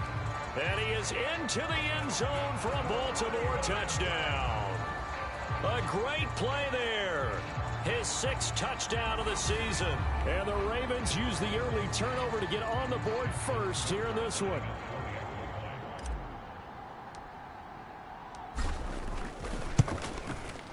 Tucker able to connect on the extra point, and it's now a 7-0 game. They have the short field, and they made quick work of it. Just 2 plays to get into the end zone. Tucker now to kick it away following the touchdown.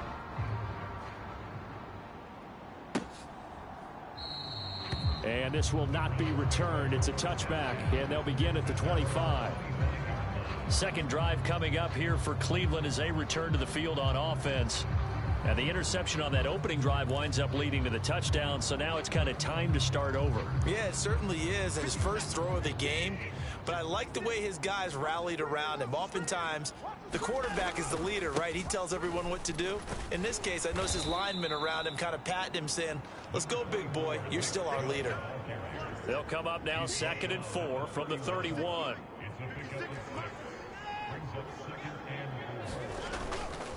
And again, it's Chubb. And this time not as successful as he'll get back to the line of scrimmage and no more. No gain on the play that time, and they'll look to convert on what will be a 3rd and 4.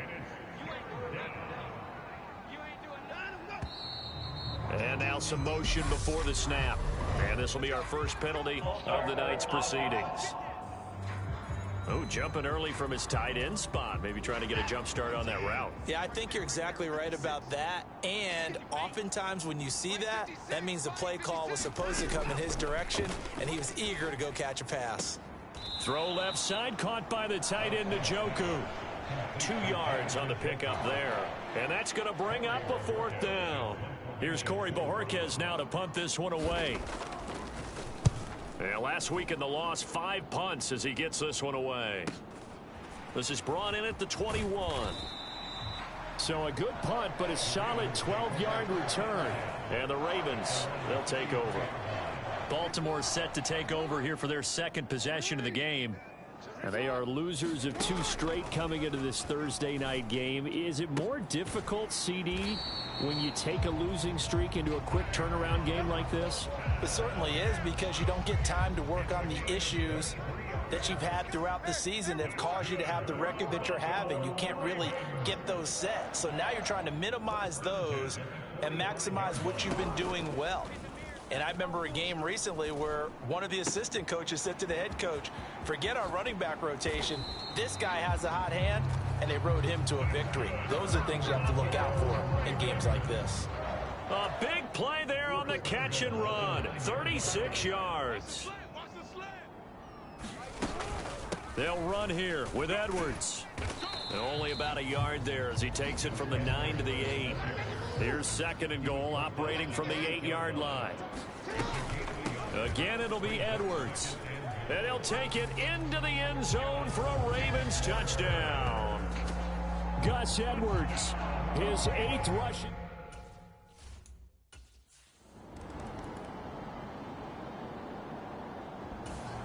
The Browns drive about to get started.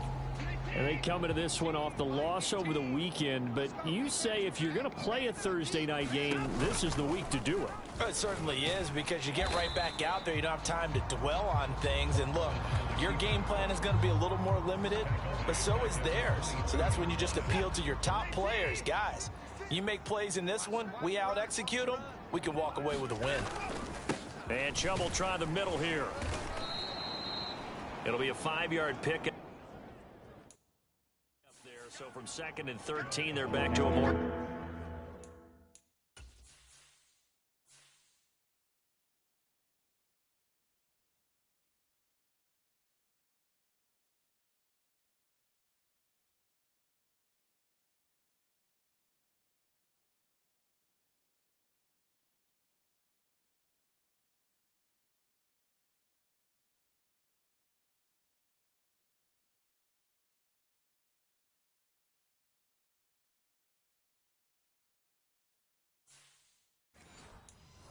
manageable 3rd and 8. They'll be in search of 8 yards here as they hope to convert the first down.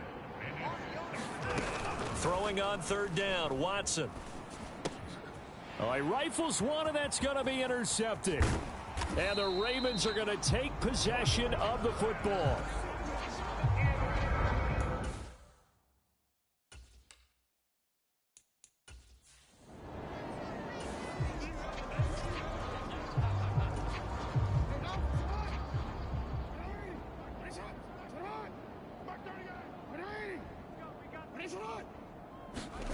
After the interception, here's Jackson.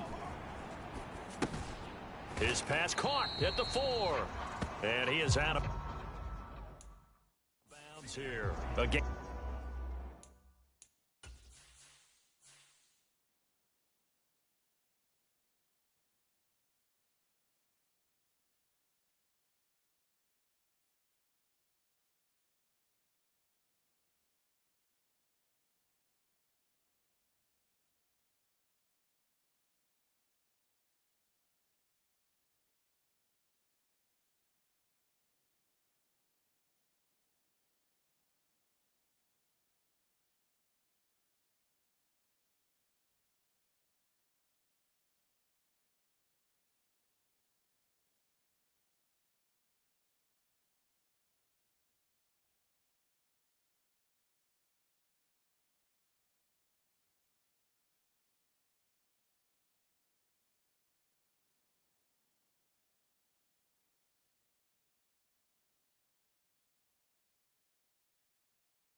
Of 7 that time. 2nd goal.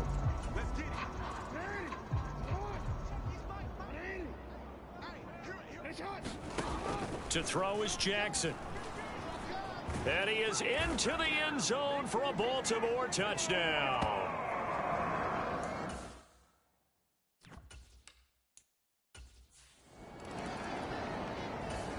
The Browns drive about to get started. They're still in search of an initial first down as they come up here 1st and 10. 56, Mike, 56, right there. Trying to shake off the interception from the last drive. He'll look to throw. He'll be dropped after a gain of about 6 across the 30 to the 31. 21-0 our score after 1. They'll come up now 2nd and 4 from the 31. 56 to Mike, boys. 56. Check. Now it's Watson. Flushed out right. And he can't find anywhere to go with it. And he goes down. Michael Pierce, in all of his 340-pound glory, gets the sack. Following that sack, Watson and the Browns backed up for a 3rd and long. Mike, 56, right there, 56. They'll look to throw. This is the tight end, Njoku. And he's going to come up a bit short. He needed to get to the 35 for the first, but he only makes it to the 34. On 4th down, on is Corey Bojorquez to punt.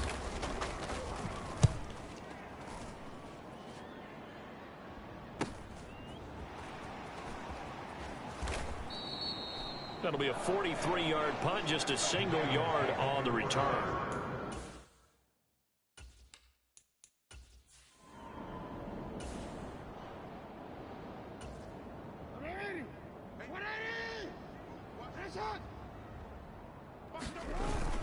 They'll run with Edwards here to begin the drive. Oh, he's got a little daylight. And he's going to be out of bounds right at midfield. 45 yards rushing for him now.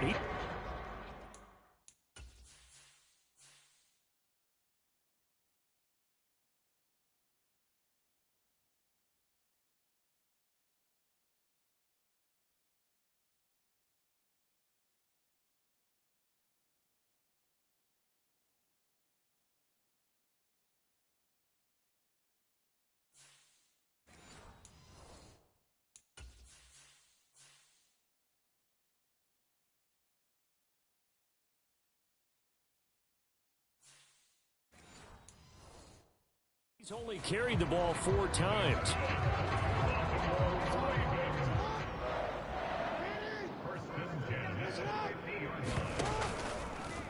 They run the option here on 1st and 10. And great blocking downfield as he's got this almost to the 35-yard line. This gain not quite as good as the last, but still over 40 yards between the two. So from the 36 now, 1st and 10. Off the play fake, here's Jackson. He lets this one fly toward the back of the end zone. Got a man, it's caught for a Ravens touchdown. Christian.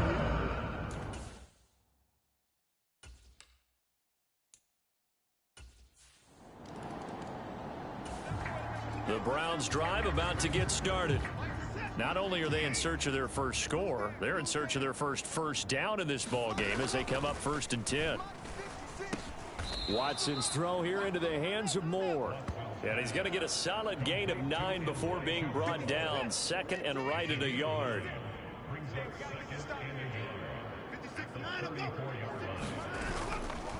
They go up the middle with Chubb. And the big boys up front, they're going to stop him right at the line. No get.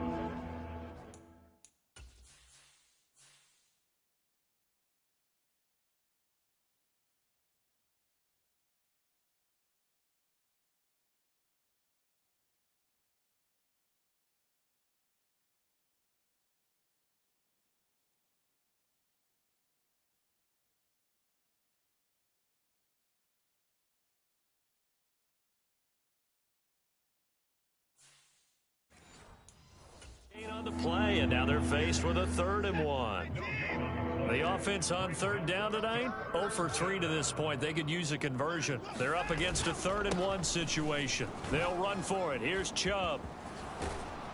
And he'll be out of bounds after getting this one across the 40. A gain of 8 and a 1st down.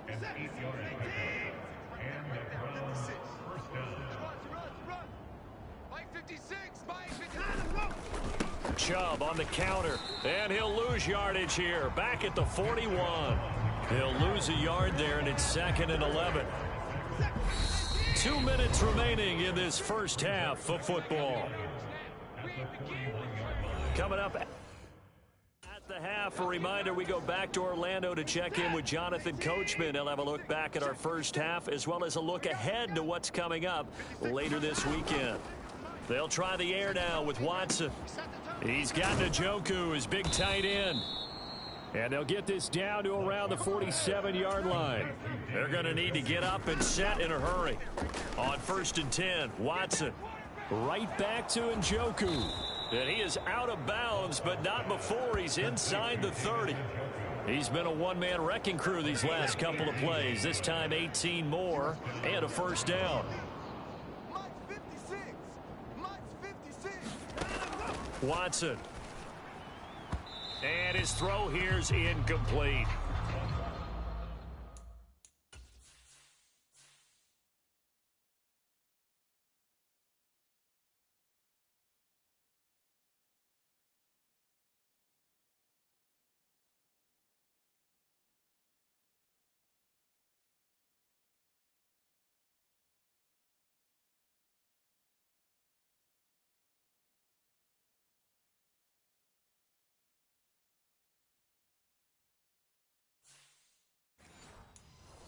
Well, these two teams met in Cleveland earlier in the year with the Browns coming out on top. So a win here in Baltimore would give them the season sweep.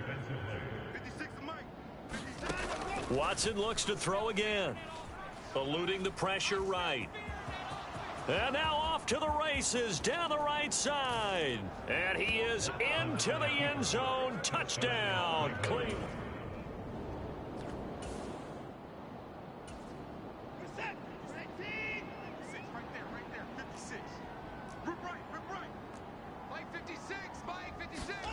On first down, Watson. That's to the right side and complete to Njoku. Now the Browns signal for the second of their timeouts as they'll stop it with just over a minute to go before halftime. So a 1st and 10 coming up for the offense here in the second quarter. Let's see what this defense can do. Watson's throw complete there to Moore. And he's out right at the 25. Back-to-back good plays have him on the move on first down. Back to throw, Watson. He's got Njoku over the middle. And he's going to get a good gain of 9 here up to the 34. Maybe a good spot to take a shot. Here's 2nd and a yard. And the Raven pressure too much. Down he goes. And the offense moving quickly to the line. To throw is Watson. That's incomplete, but there is a flag down, so hang on. A big call coming on 3rd down. Wait a second, they did not accept that after the incompletion. Your look is just as puzzled as mine. I got nothing for you here. You have to take that penalty, don't you? It's free yards. It'll be a net of only 30 here, 40-yard punt.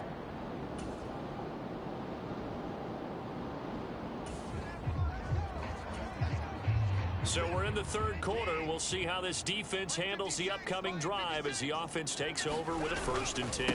Here's Nick Chubb as they try to fire up this run game. And they'll get him down after a pickup of 8. 2nd and 2. 8 yards the gain on that last run. Here's 2nd and a couple. They run it again with Chubb. And he's stopped after a gain of 1. Not enough. Still a yard to go on 3rd down. This offense in desperate need of a conversion as they come up on 3rd down. A give running right is Chubb. And he will be very close to a 1st down, but I see the closed fist of the referee, and that means 4th down. So now they're going to send out the field goal unit to, as they say, fire away from long distance. This will be from 56 yards out. And he's going to miss this one. Wide to the left from distance. It's no good, and the deficit will hold at 22.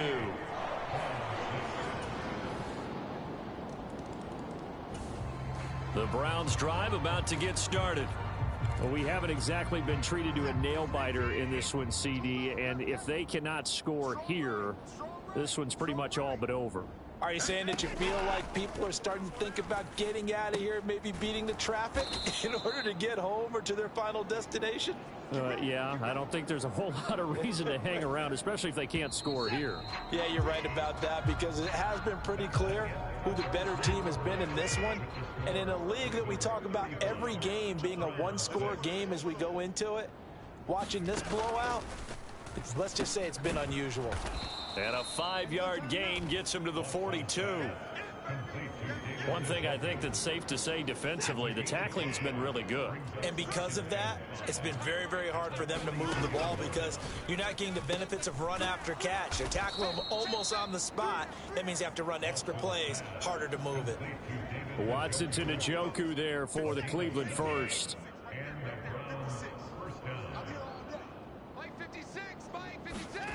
To the air yet again, Watson. This short pass into the hands of Njoku. Call it a gain of a yard, and that'll bring up second down. Yeah, that one was covered pretty well because they were trying to leak the tight end out into the flat. I think they were hoping he could catch and turn upfield and pick up the first down. 56 the mic, boys. 56. Looking to throw again on second down. Watson. That's into the hands of Donovan Peoples-Jones.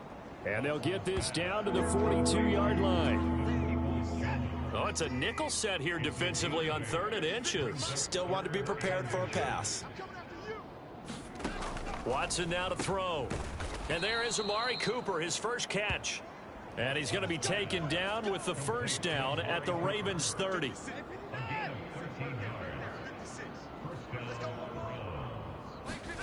Here's Watson. And that's going to be caught by Peoples-Jones. And he'll be out of bounds, able to get it down to the 25 there.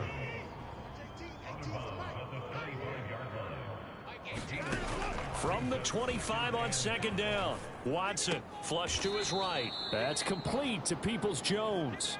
And he'll go out of bounds in the red zone just inside the 20. Back-to-back receptions for him, and it's another first down.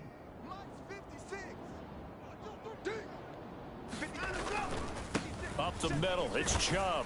And he'll get about 3 as he's taken down at the 14-yard line.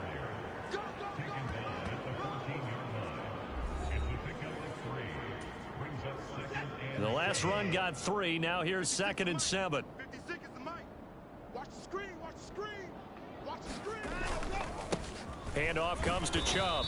And they get to him quickly here as he stopped right around the 13. The offense on 3rd down tonight, lacking much success, just 2 for 7 to this point. This will be 3rd and 6. Here's Watson. And this pass broken up. The contact well timed there, and now 4th down. Take the running back, 25. 25. Trip. Desperation time, Watson on 4th down. And here is a leaping catch. He pulled it in. And now timeout is whistled as it appears there's a Brown shaken up on the...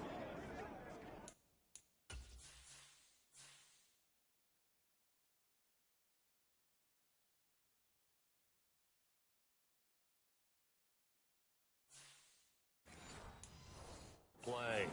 While they come out and take a look at him, we will step aside for just a moment. 18 and 31.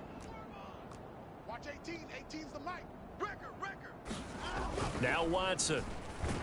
Nowhere to go here. He lost the football. And it's picked up by the Ravens. And he'll return it to the 24-yard line.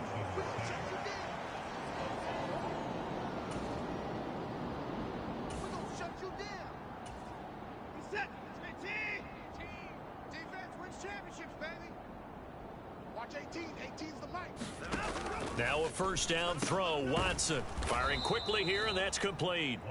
And he's going to get this one across the 30-yard line. Line of scrimmage, the 31 now on 1st and 10. And his throw's going to be incomplete. Line of scrimmage, the 31 as they line up 2nd and 10. 56 the mic, boys. 56. Check. Throwing again is Watson. Escaping the pressure right. Oh, the ball is out. Watson lost it. And fortunately, he's able to get this one back, so it is a first down.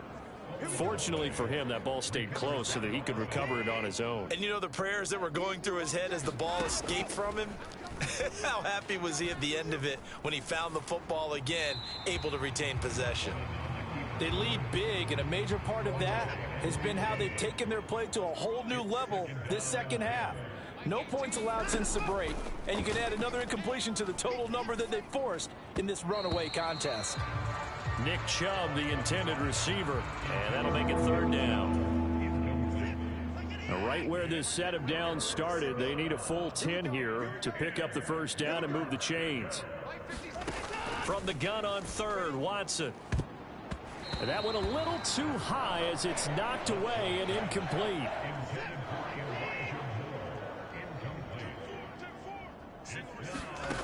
Here we go on fourth. Watson. And he's going to be intercepted for the third time thus far.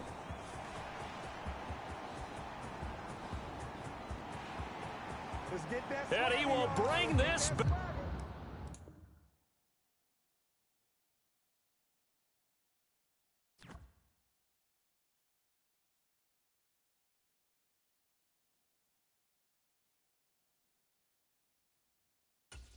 It's a pick six and a Raven touchdown. Well, this one was already ugly.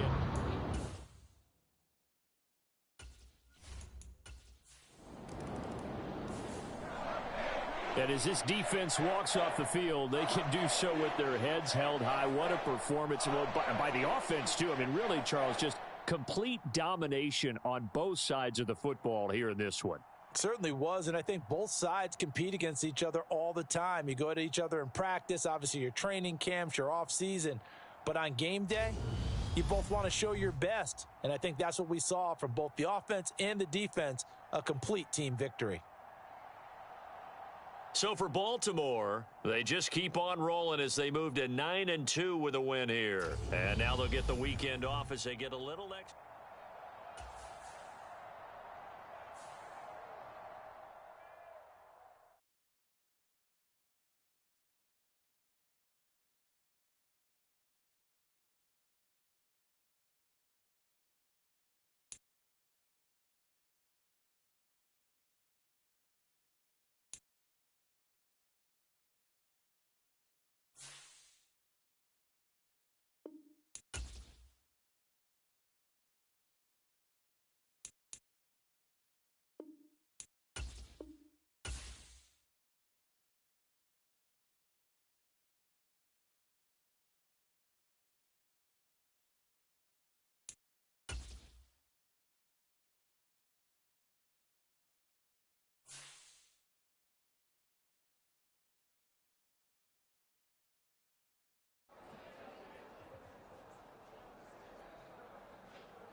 today.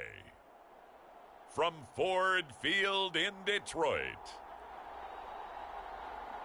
it's a special Thanksgiving Day presentation of the NFL on EA Sports.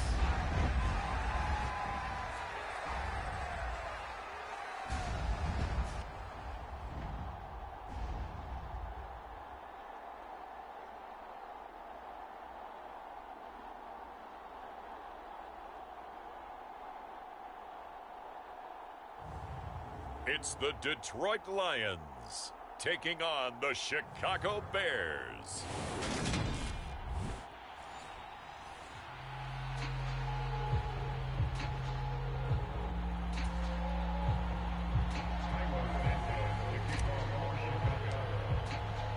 It's been a tradition since the early days of the NFL, and we're off on Thanksgiving Day in Detroit. And we will not see a run back on the opening kickoff. This will be a touchback. So here are the Lions now coming out for their opening drive. And they will be led out by their 6'3" cornerback. And the numbers were not pretty. I mean, they don't look right. When you throw 2 interceptions, no touchdown passes, there's no way to really make that work. But I thought there were a lot of positives in watching his game tape. I think he's close to putting out a good performance. Let's see if he can flip those numbers around in this game. And, of course, rally his team to a win. His throw incomplete. An incomplete pass leads to 2nd and 10 from the 25. Throwing again. Booker. And his throw's going to be incomplete. But Charles, this Thanksgiving tradition, so great. I mean, going back essentially through the full century of the NFL, I know you probably have a lot of fond memories of Thanksgiving Day football yourself. I certainly do, and I don't have the Turkey Bowl tradition. You know, the fan. And he can't find a receiver, and he's brought down. And the defense coming through on 3rd down, a loss of 7 to bring up 4th. Here's Jack Fox on to punt. He punted 3 times in the loss last week as he sends this one away.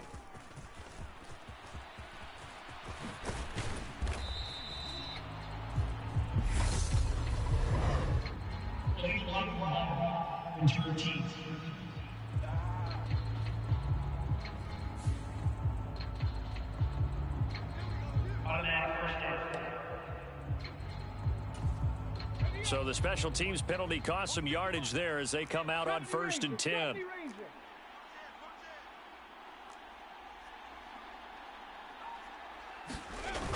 On play action, they'll throw. Being chased out left. Looking left side, and it's complete. And he'll be out just a yard or 2 shy of the 30.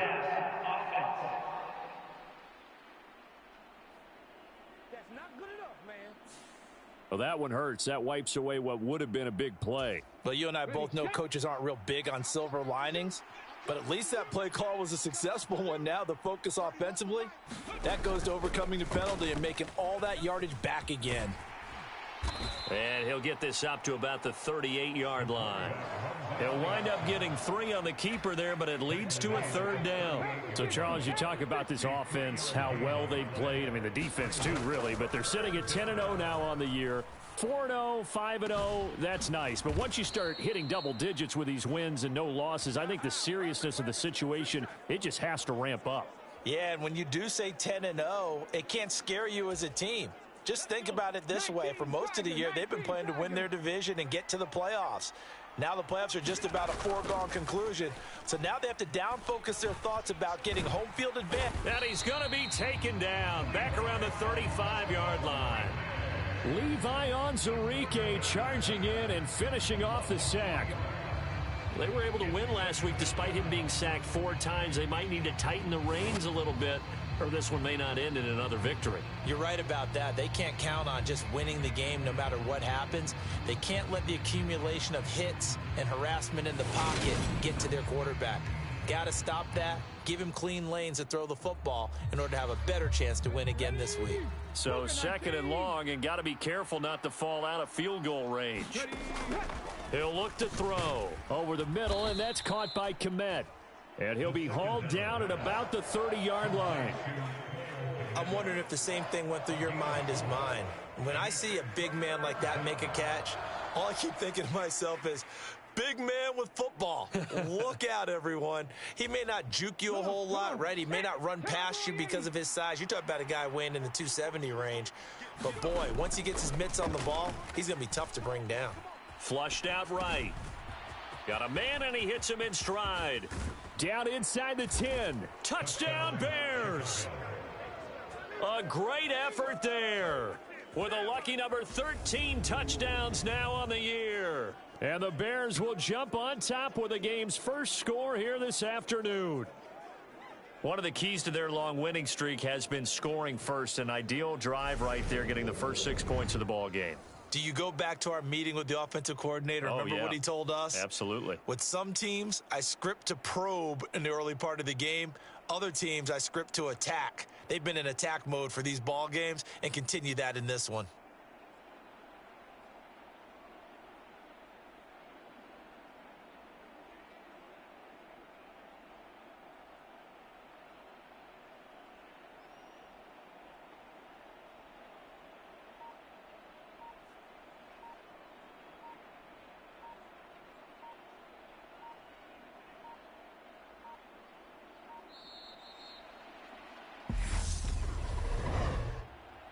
Delayed game, offense.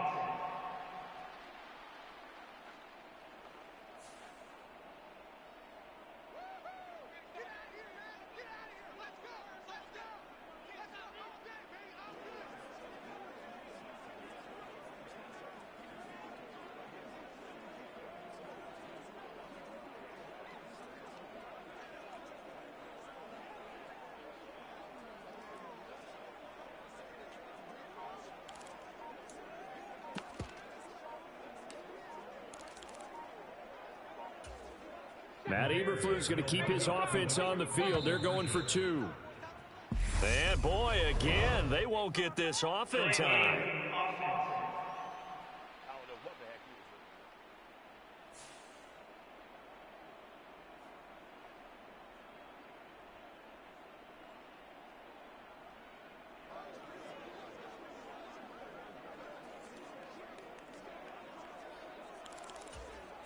Now the Bears keeping the offense on the field and going for 2. Trap 60, trap 60. They'll try and throw for it. And he's brought down. And this is going to be caught. And how about that? Even after snapping it from back there, they still...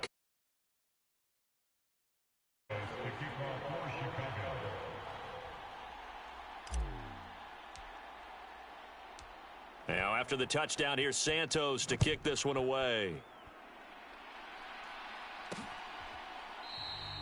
And this will not be returned. It'll come out to the 25. Back onto the field come the Lions for their second overall drive. And they, almost to a man, told us how excited they are to be playing in this traditional Thanksgiving game. But we have to remember, this is a team that lost on Sunday. Now they get a very quick turnaround to play again. How difficult is that to do? It's difficult under any normal circumstance when you're coming off of a loss and you have a quick turnaround. The first thing is to put the loss behind you and move forward. But when you plan on Thanksgiving Day, everyone's watching you. It's an added bonus, though, because now you put the loss behind you. Get that taste out of your mouth, because the taste you want is victory, turkey, and pumpkin pie. And he'll be tackled right on the chalk at the 45. His first catch, good for 16 and a first. You can see the time and effort and thought that they put into their passing game, because it was evident right there. It looks like a simple pitch and catch, but you and I both know that they have planned for this and worked hard to make it happen. Oh, that's into a sea of bodies, and it's intercepted. And the Bears will take over here as they get it up to the 43-yard line. So problems with errant passing continuing. Remember, he threw 2 picks in the loss last week, and now another here in this first quarter. And sometimes, partner, this is the result of a quarterback who's simply trying to do too much. Feels like he's trying to make up for what he did last week, and you can't do it all on one throw. And he goes down, but not before getting this inside the 25.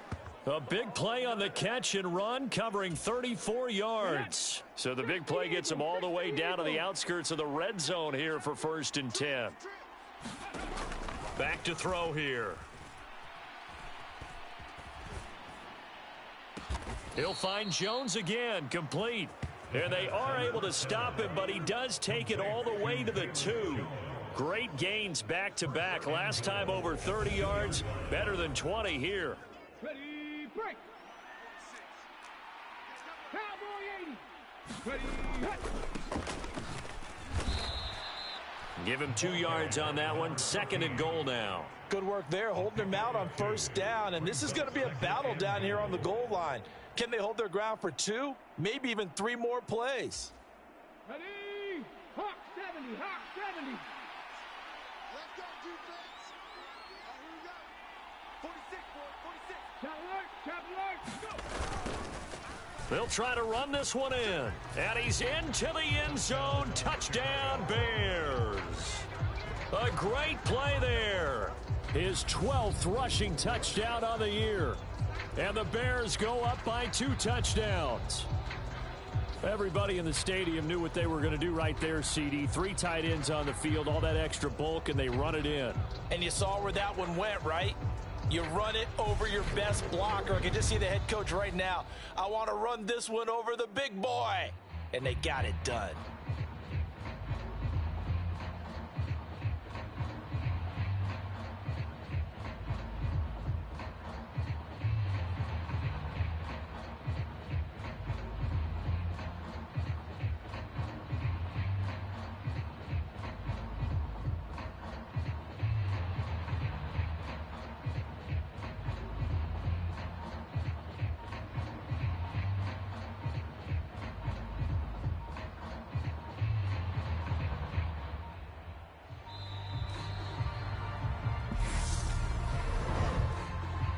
Delayed game, offense.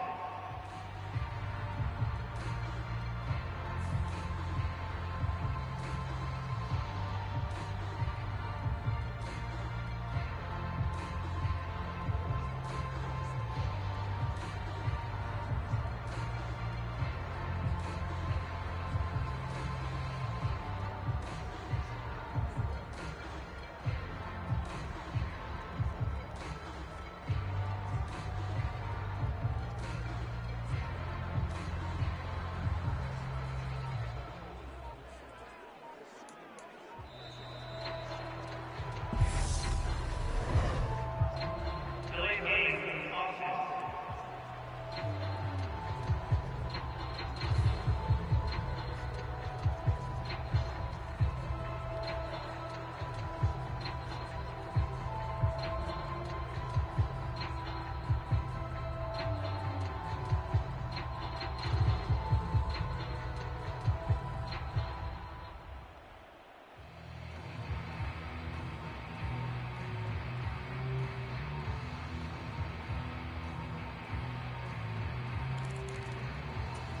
Matt Eberflus going to keep his offense on the field. They're going for 2. Play clock down to 2, and we get a signal and a timeout. They'll have 2 remaining as we step aside here in this first quarter.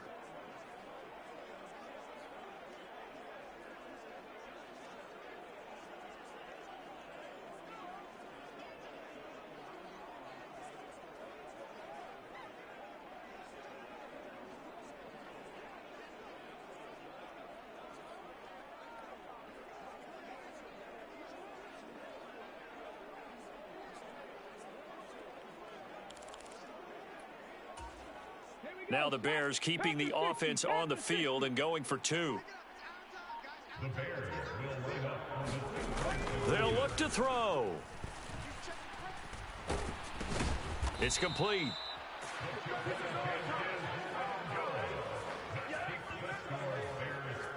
Well, split the difference, and they're right where they would have been with 2 PATs. They got the 2-point conversion the first time. They failed there. Interesting, isn't it? Because the first time you go after your first score, that feels like a gamble. The second time when they tried it again, that felt like, what the heck, right? Because, as you said, even if you miss it, you split the difference, and you're right on schedule at 14 points.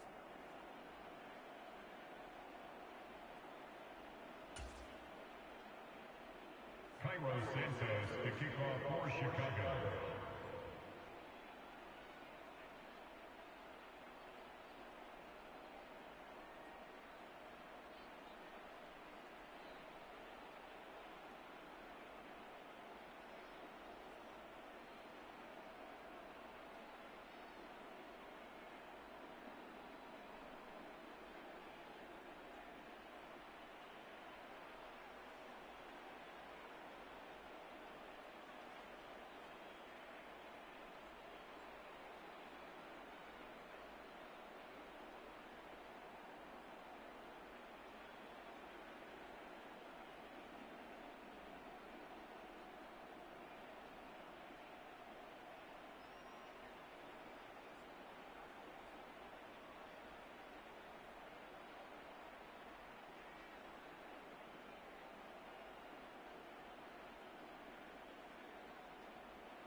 Now, after the touchdown, here's Santos to kick this one away. No run back here, down to a knee, and this drive will start at the 25.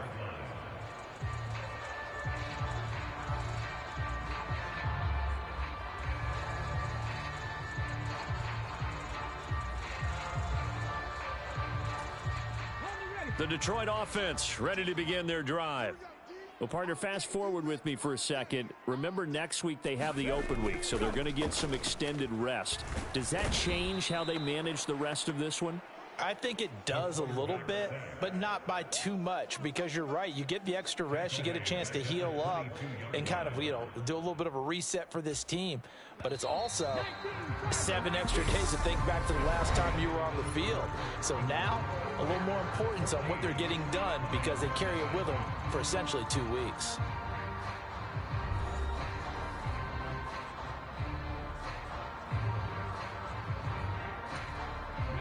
So after the sack, they'll come up on a still manageable 2nd and 13. Back to throw. Booker completing it here to Marvin Jones. That was a nicely run slant route, and what the receiver's trying to do is make the defender think he's going upfield for a deeper route, and then breaks it off, usually after about 3 to 4 steps, and cuts towards the middle of the field. And now what he's trying to do is use his body to keep the defender away from the football and give the quarterback a really nice target. On 4th down, Jack Fox on to punt for Detroit.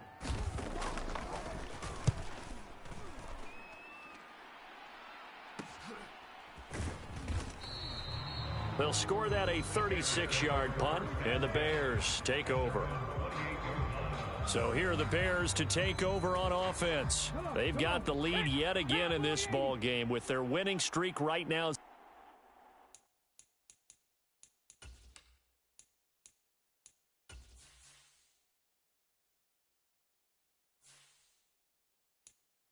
Sitting at 10. They'll come out throwing here on 1st down. And he will find Scott on the right side, complete. And he'll be taken down, but not before they work it across midfield. Okay, ready? 7 Pirates, 7 Pirates. Now a play fake here on 1st down. He's going to rifle one deep left side. And he fires one that's intercepted. And the Lions are going to have it here at their own 9-yard line. He's had a fantastic rookie season, made a lot of lovely throws, but that wasn't one of them. Well, we got to give him one, don't we? I mean, with the year he's having, a lot easier for he and his teammates to accept that throw, because for the most part, what they've seen, it's been pretty sensational. It's a pickup of 4, and it'll bring up 2nd down.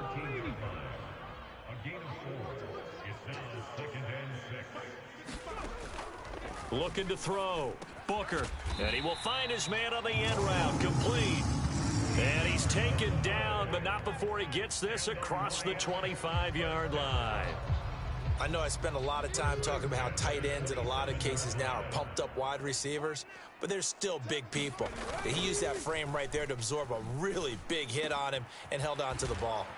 And they nearly get this all the way to midfield. Mark him down at the 49. A good pickup there, a 22. This offense finding its legs now. Here's another 1st and 10.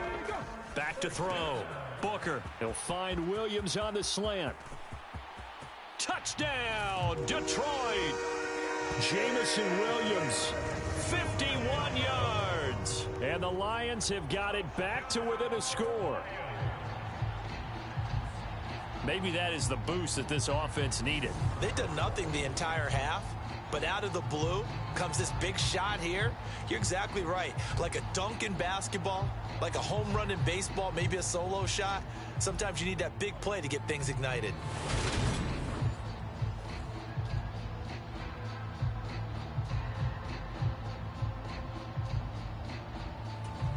Tristan Vizcaino for the extra point.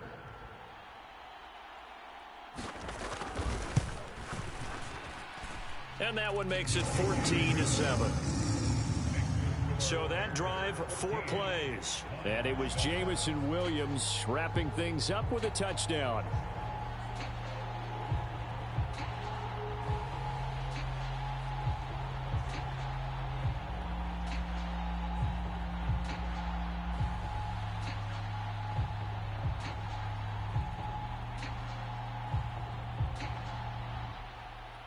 This game back within a touchdown now as the kickoff's away.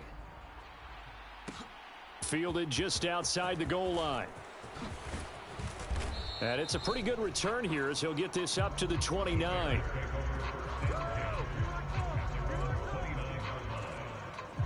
The Chicago offense set to get started. As mentioned, this one of the hottest teams in the NFL, riding that winning streak into this one, but now playing here on Thursday night. Do you think that this helps or hurts their momentum? Well, ordinarily, I'd say it hurts the momentum because now you get that short week. But when a team's playing as well as they are, it actually allows them to down focus and only worry about themselves and less about their opponent. So when you're playing well, you just worry about the things you're doing well and let the opponent deal with that. Open man right side is St. Brown. Give him a gain of 5 on the completion, and that's going to bring up 2nd down. I thought once he got out of the pocket, he was looking further downfield. Instead, he brings his sight lines back to a shorter route, settles on his receiver running the drag left to right, and they wind up not getting a whole lot out of that one.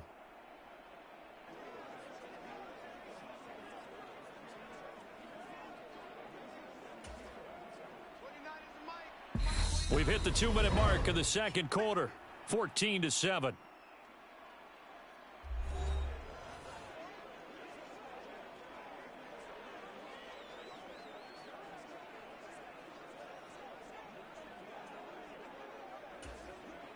Second down at 5. 46, boy, 46. 46 to Mike. Yo, yo, yo, yo, yo.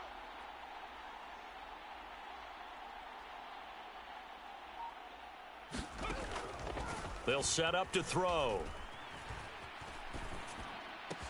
Looking left side, and he's got a man. That's Scott. And he'll have it past midfield almost to the 40 before being taken down. Good work after the catch. Going to net him 23 and a first. A nice throw there for the first down. And this is a big moment for this young man under center. You know, he's had a few months now to get acclimated to life in the NFL, but you got to think a little extra pressure here, right, CD? I mean, you're getting the start on Thanksgiving in front of the national audience. Especially since you and I both know he's watched this game since he was, 4, 5, 6 years old and dreamed of playing in it. In fact, his family sent us some of those videos of he and his family in the backyard playing their Turkey Bowl games themselves. So now he's gone from the backyard to the big stage, and here he is. That one almost intercepted, but it's incomplete. Not a good throw there, and it'll be 2nd down. I see the surprise in your face there, partner. That is a rare incompletion from him. He's been on point this entire game. He has percentage completion-wise way up. Not that time. The throw over the middle taken in. He'll get it inside the 20. And they move this all the way down to the 9. It's a gain of 34. That was awfully nice. Hit him in stride, and off he went. It was almost like the ball hitting him was like him receiving a baton, and he was running the anchor leg in a relay race.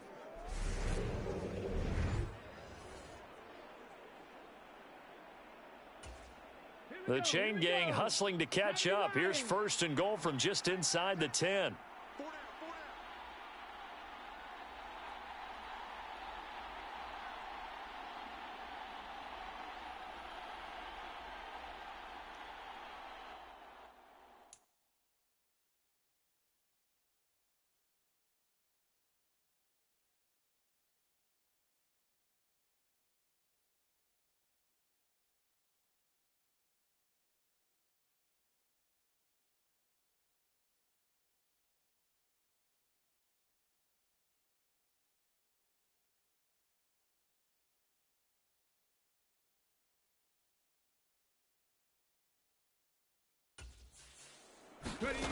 They'll stick with the passing game as he looks to throw.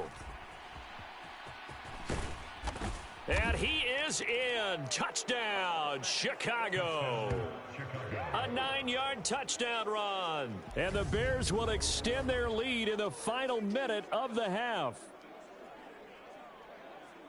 I'm pretty sure that was a passing play, but he took off pretty quickly and ran with it. Love his decisiveness on it because you're exactly right. He was supposed to go back in the pocket and survey the field and throw the football.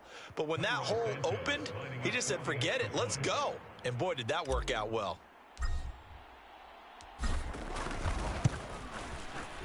Santos able to tack on the extra point, and it's now 21-7. The drive summary that time, 5 plays and a 9-yard run on the end of it.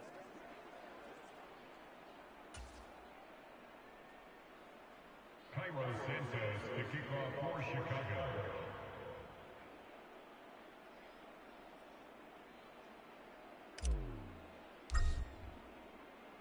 Now after the touchdown, here's Santos to kick this one away. And no effort to bring this one out. It's a touchback.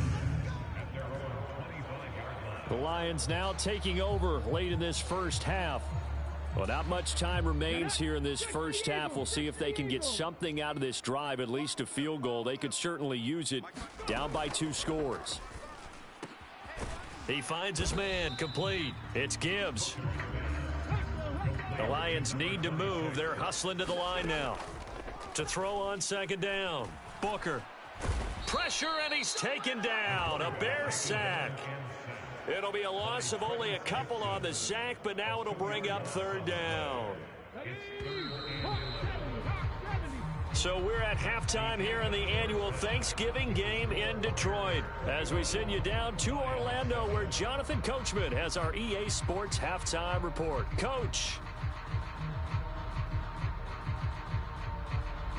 Okay, Brandon, thanks very much. And a happy Thanksgiving to everybody out there as we look ahead to 2 more games later today and then a full slate coming up this weekend.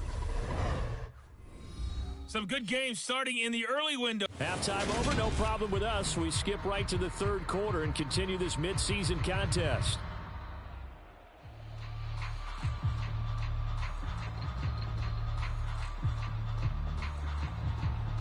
Set to resume. Here we go with the second half. The Bears holding the lead and ready to receive the kick. Fielded just outside the goal line. And he'll go down as this drive will start at the 25-yard line. So here's the Bears offense now as they get set to start this 3rd quarter. As this offense takes the field to begin the opening drive of the second half, Charles, remember in that first half, good through the air and really all around an outstanding offensive performance. Absolutely. They reached the end zone several times. The passing game working awfully well, and most importantly, partner, yeah, they went into the tunnel with a lead. They come back out with that lead. Absolutely. NFL coaches, we know they're perfectionists in a lot of ways, but they had to like what they saw in that first half. And he's upended after a gain of 2 out to the 27. Yeah, that wasn't a big run, just a short one there. But guess what? Sometimes you treat it like boxing. You throw that jab out there, and you throw it again, then you come with a big punch later. Maybe they're just trying to set them up. They'll break the huddle, come up on 2nd and 8 at the 27-yard line. They're going to look to throw. Now that'll be caught by St. Brown. And he takes us beyond the 35 before going out of bounds. Just his second catch of the game so far. This one moves the chains. I think that's a big pickup for a first down because when you run a drag route against zone, you're sometimes asking for trouble because you might run into a defender. Yeah, well, there they ran into a first down. Executed it to perfection.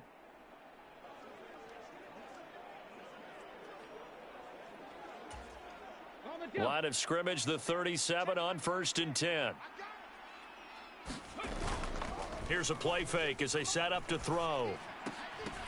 And that's going to be incomplete. Too tough to hold on to that one. It's 2nd down. Have to give some credit to the defender on that one. He read all of his keys perfectly and got a great break on the ball and able to force that incompletion. He'll try again with the arm here on 2nd down. That one complete to Joe Reed. And it's going to be another first down as they'll get him to the ground at the Lions' 44-yard line. 19 yards to pick up there. Move the chains. On 1st down, they'll go to the ground attack. And a nice move will yield nothing as he's stopped behind the line. 2 yards the loss, 2nd and 12. 19 Tiger, 19 Tiger.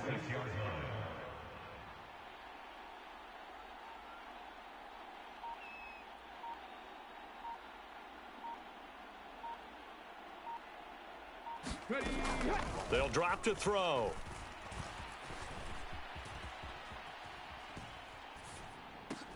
And that'll be incomplete. Took a pretty good shot as he tried to pull that one in. Couldn't hang on. 3rd down. Partner, I think he's got to be careful as he continues to try to extend plays because he's already been intercepted in this game. And the coverage, they continue to challenge all of his receivers downfield. On 3rd down, he'll drop to throw. And incomplete on the deep ball. I remember a coach telling me a long time ago the difference between playing corner and safety in the NFL. Corner is like the Autobahn. Everybody just flying by, and these corners have been really busy in this game, although they got it done on the last play. On the last play, yes, but there have been some good numbers put up against them offensively.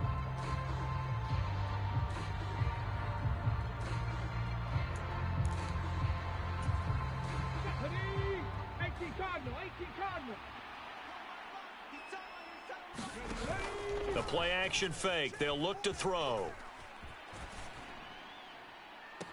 A fight for it, and this is caught. What a catch. 4th down conversion plays, you usually think 1, 2, 3 yards, maybe 10. Not there. What a huge pickup as the Sticks make a drastic shift forward. There's the arm strength that we saw in college and during the scouting process, and really, it's not just the arm strength there, but the placement as well. To me, that was an excellent combination of arm talent and accuracy.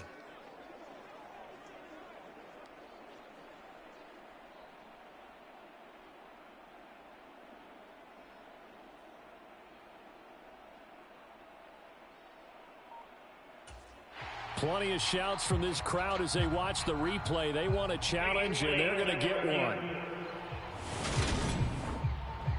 Did he keep those feet in bounds? That's the question they've got to decide. And I got to say, watching it in real time, it was awfully close. Yeah, it certainly looked like a heck of a catch because he didn't appear to bobble it, which could complicate things. But even with the benefit of replay.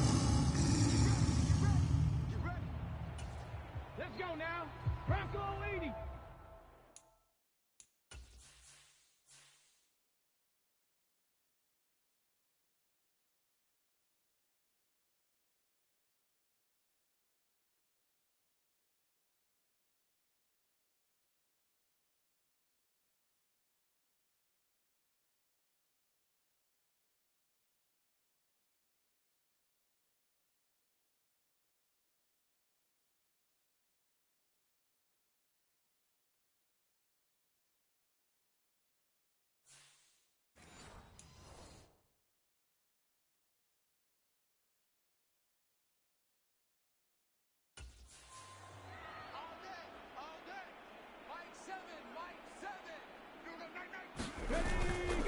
They'll start on the ground here on 1st down. And he's got it across midfield and into Bear territory.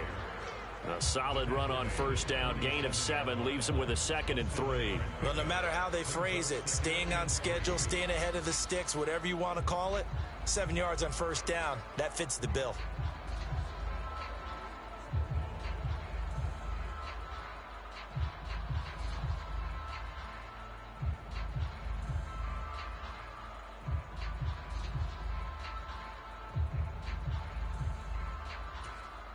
So they'll come up after the gain of 7 on a 2nd and 3. Looking to throw. Booker. And he can't get rid of it. He's taken down. It'll go as a loss of 3 on the sack, and it brings up 3rd down. Well, this has to count as a great team effort today, but this man, he's been at the center of all of it. Really special day for any defense to have this many sacks in a game, even more so for this player. One of the best individual efforts of the season.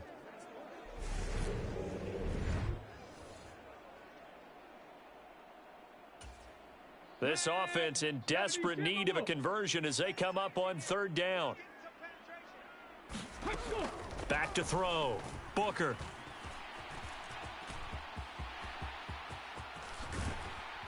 He's got this to the 30 before being taken down. That one a broken play, but it ends up being a good play. The scramble goes for 20. He certainly isn't looking at the scoreboard out there because, to me, all he's concerned about is analyzing the field and making most of the time left in this game. Deficit's still there, but he's starting to hit them with some big plays.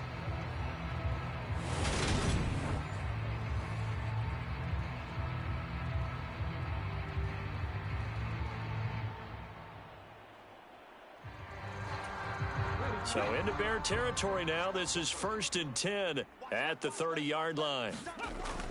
Looking to throw. Booker. Able to hook up with Williams here on the out route. And he'll be brought down at about the 23-yard line. But it appears that they read man defense and went to the out route, and what you have to do on that one is the receiver's got to make sure he works the defender towards the middle of the field to give himself space to cut to the outside and have that ball delivered with good timing, and they got it done. Throw to St. Brown, complete on the left side. And he'll be marked down right at the 20-yard line.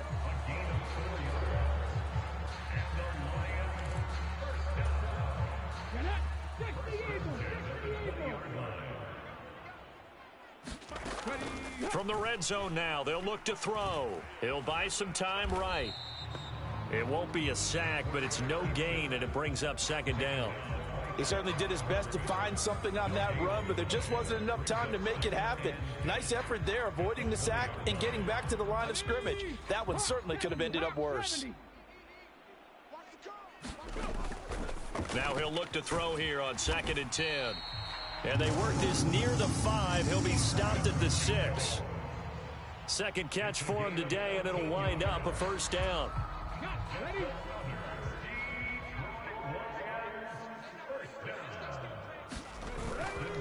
They'll run with Montgomery. And he takes this one in for a Lions touchdown. David Montgomery, a 6-yard touchdown run. And the Lions are able to get a score back in the final stages of this 3rd quarter. Point after, right down the middle. And they're back within a touchdown at 21-14. We're on to the 4th here on Thanksgiving Day. You're watching the NFL on EA Sports.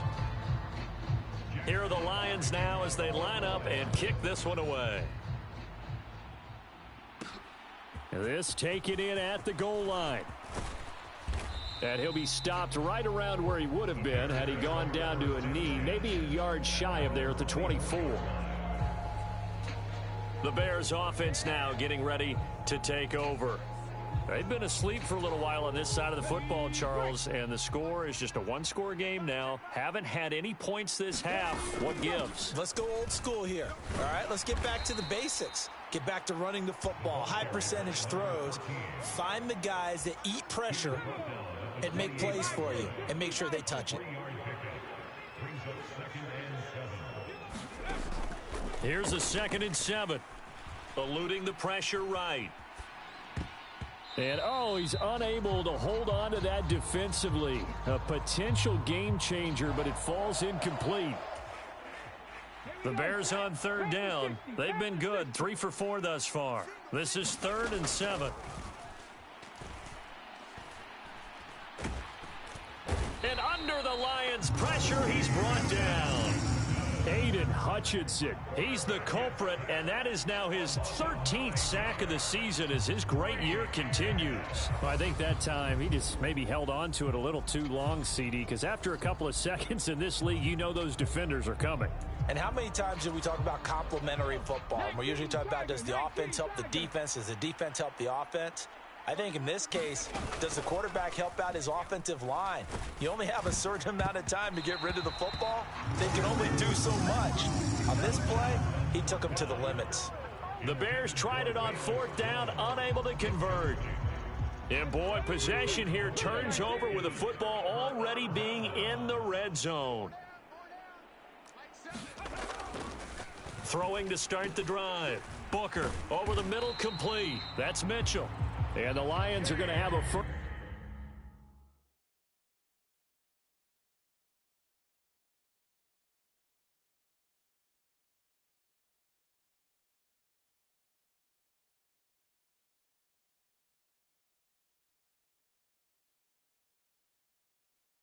and goal as he'll be taken down at the 7-yard line. Complete to James Mitchell. First and goal. Up the middle they go. Gibbs. And he's going to press this one forward as they stop him right around the 1. A nice pickup of 6 there to get him closer to the end zone, and it'll be 2nd and goal. That's a great run right there on 1st down. Didn't quite get into the end zone, but now you've set yourself up for at least 2, maybe 3 more shots from close range. 2 of their 3 red zone trips so far they've come up empty on. They'll look to reverse that trend on 2nd and goal. And they'll turn to the power game to try to get in. And he'll actually lose a little bit of yardage here. Back to the 2. Officially, it will go as a 1-yard loss, and that's going to lead to a 3rd down. Well, he tried to bounce it outside, but that's obviously not his game. He's too much of a straight-line runner. Yeah, him in the outer third of the field. Not a recipe for success. That time a loss.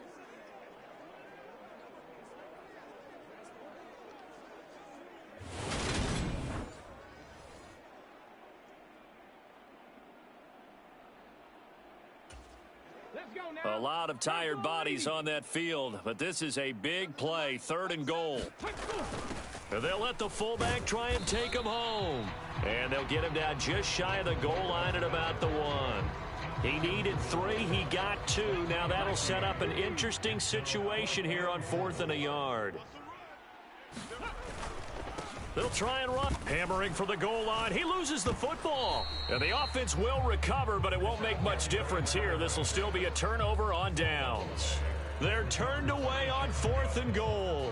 And the Chicago defense able to come up with a goal line stand. And now some disagreement down on that sideline. The red flag is out, and we're going to get a challenge. Now the question, was the knee in fact down before this ball comes loose? And is the video convincing enough to overturn it? A lot of factors here. Remember, you also need clear possession of the football afterwards. This is a tough one to overturn.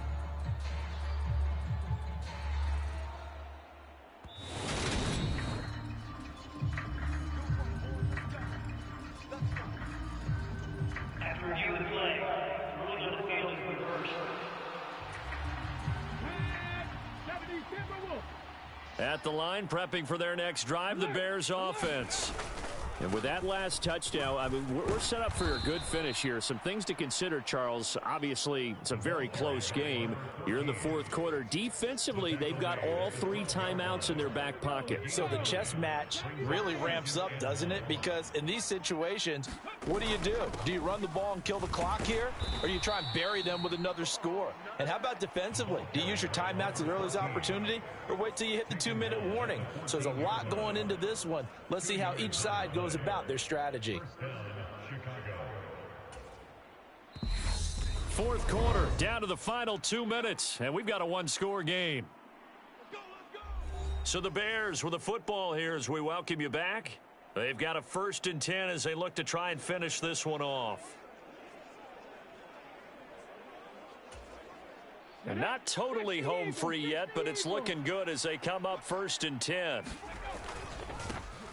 They'll try and run some clock here as they keep it on the ground. And they're going to get this beyond the 40 before he's taken down. And now with 1:52 to go, we get another pause in the action. A timeout here defensively.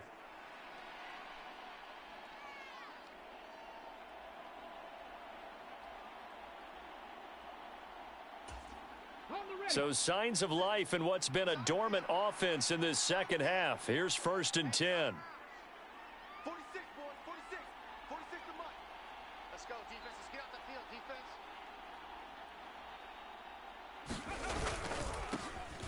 Now a handoff looking right. The Lions now going to use the second of their timeouts as they'll head to the sideline and talk over what to do next.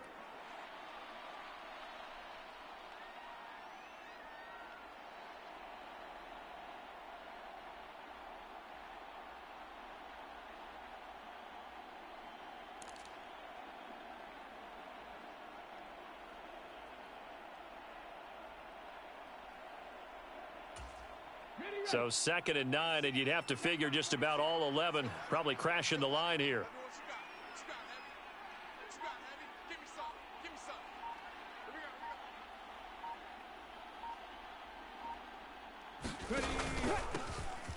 Now a handoff running through the middle.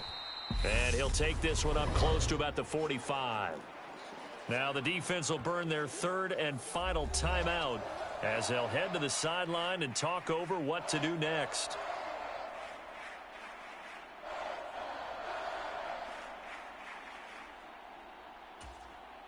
For the Lions, an extra DB in the game now here on 3rd down.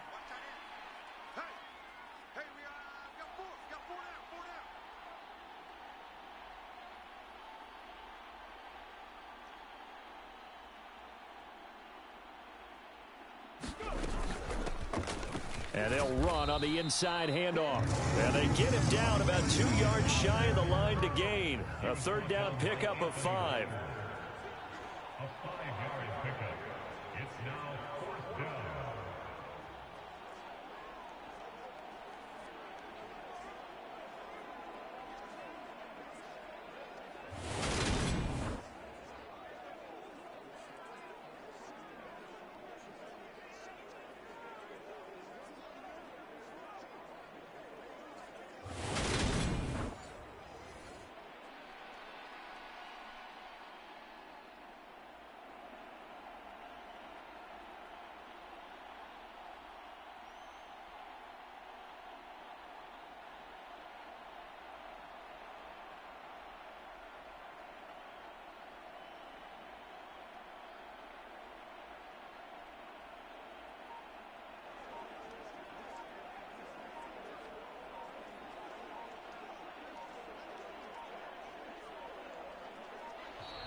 And the play clock is going to run out here. They're in no hurry to get a play off.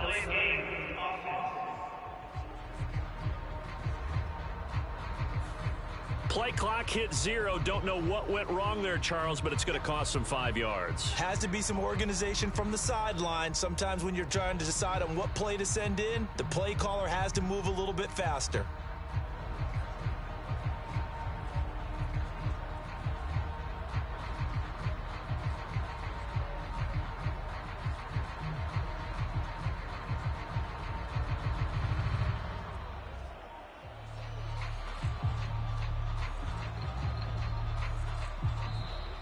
And they're going to take it all the way down and just take the delay.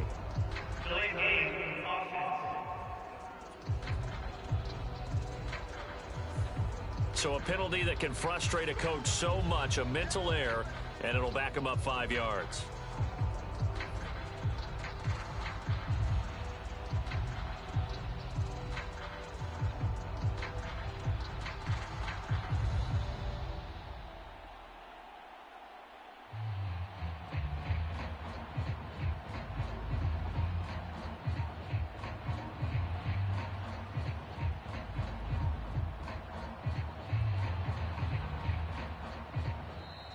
And the play clock is going to run out here.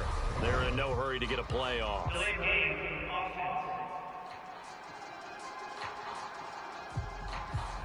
Play clock all the way to 0. Didn't get the snap off. 5-yard penalty. And you see the head coach writing that note on his play sheet right now. He's going to be addressing that with his staff. A sense of urgency, get to the line of scrimmage, snap the ball.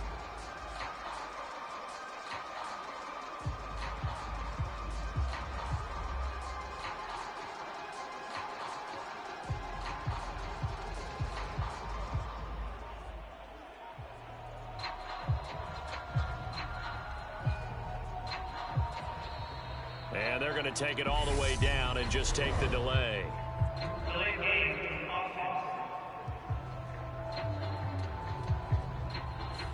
Not enough sense of urgency there. Play clock hits 0, 5-yard penalty. Yeah, I like your point there. Not enough sense of urgency. People walking up to the line of scrimmage, you got to get up there and get set and be ready to go.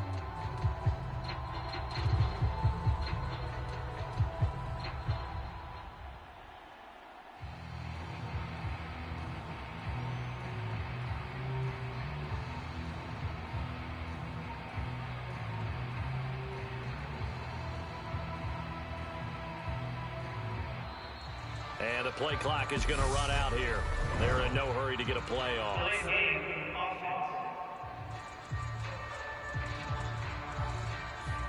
Play clock hit 0. Don't know what went wrong there, Charles, but it's going to cost them 5 yards. Has to be some organization from the sideline. Sometimes when you're trying to decide on what play to send in, the play caller has to move a little bit faster.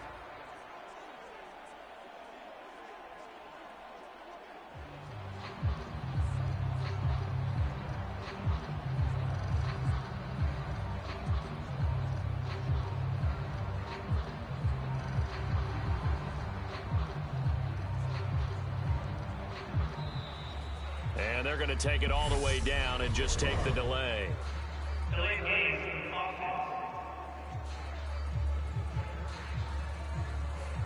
So a penalty that can frustrate a coach so much, a mental error, and it'll back him up 5 yards.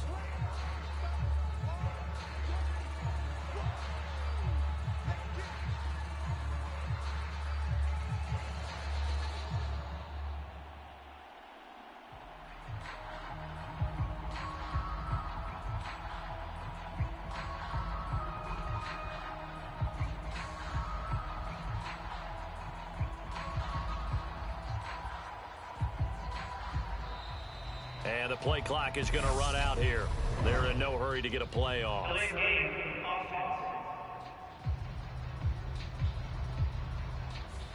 On a delay of game there, they could not get the play off in time. Frustrating for the head coach. Frustrating for the offense. Sometimes you have to get the play call in a little bit quicker.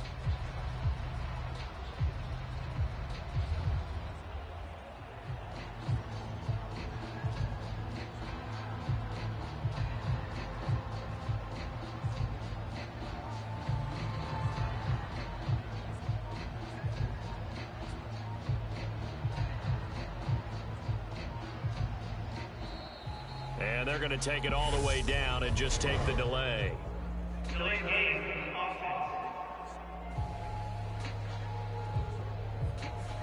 Play clock all the way to 0. Didn't get the snap off. 5-yard penalty. And you see the head coach writing that note on his play sheet right now. He's going to be addressing that with his staff. A sense of urgency, get to the line of scrimmage, snap the ball.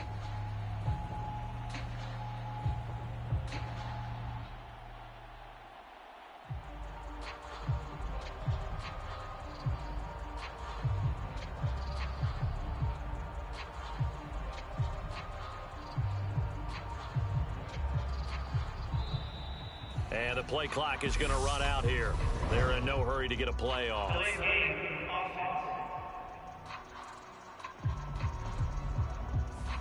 Not enough sense of urgency there. Play clock hits 0, 5-yard penalty. Yeah, I like your point there. Not enough sense of urgency. People walking up to the line of scrimmage, you've got to get up there and get set and be ready to go.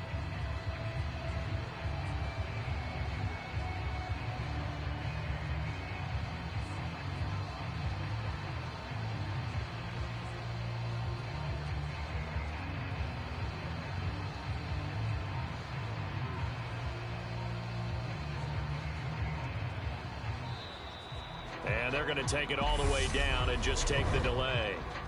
Delay game, offense. They're inching closer and closer here to the wrong goal line. When you're backed up like that, all you're trying to do is make sure you don't give up a big play, right? You don't miss an assignment that really gets you into more trouble.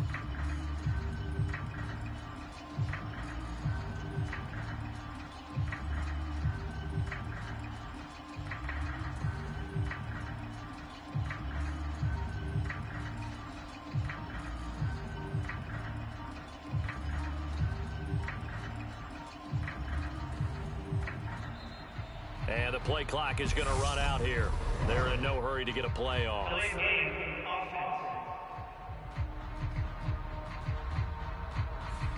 They were already backed up. Now they're backed up further. I think they were being so careful to make sure all assignments were covered that they ended up running themselves out of time.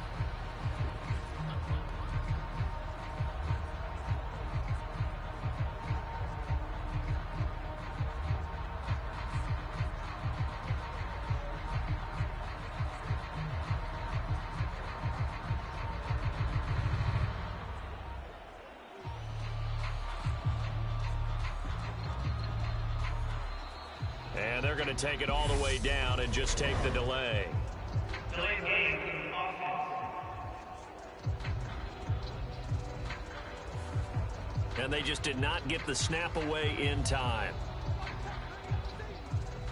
Still fourth down.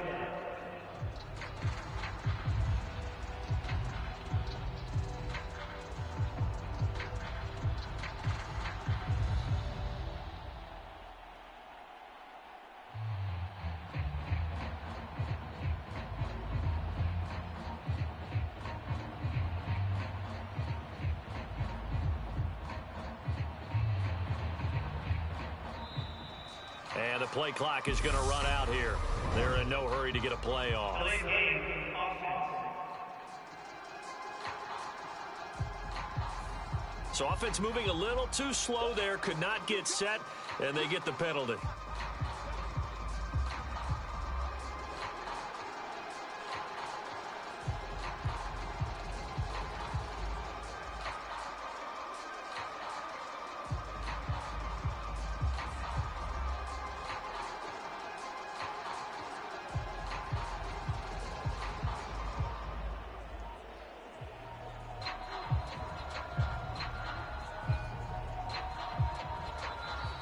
And they're going to take it all the way down and just take the delay.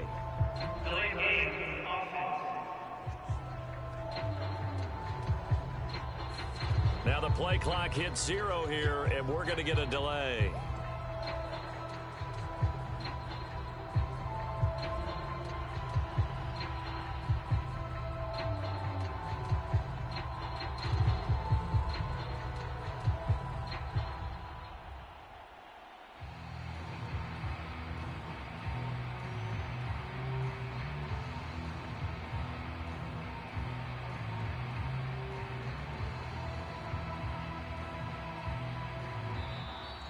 And the play clock is going to run out here. They're in no hurry to get a play off. Delay game, offense.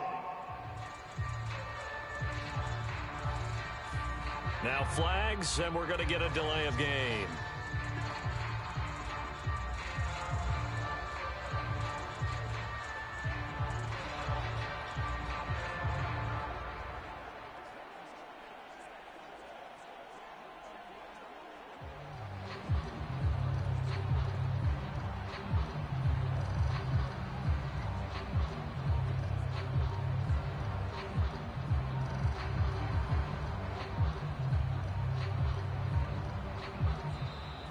And they're going to take it all the way down and just take the delay. Delay game, offense. And they're not going to get this one off in time. It'll be a delay.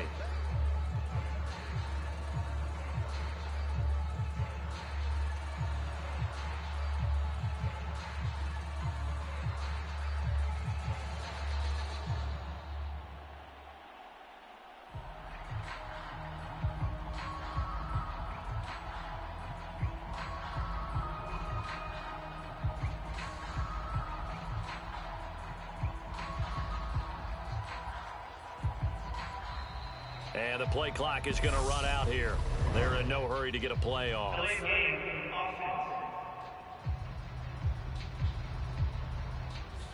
Flag comes out, and that's because the offense did not get the play off in time. And you can see the head coach, he is not happy. Everyone getting away from him right now because he's frustrated that they didn't get the ball snapped in time.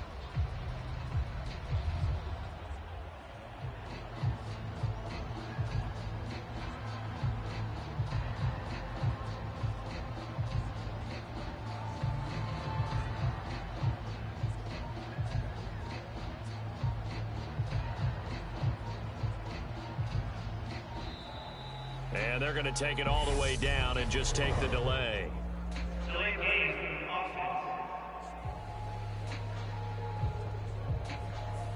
Play clock down to 0, and that's going to be a delay. Still 4-10.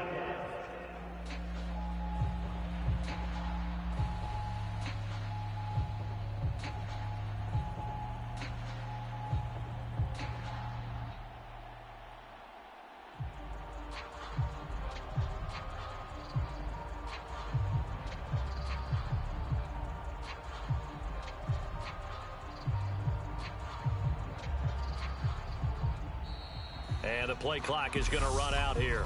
They're in no hurry to get a play off.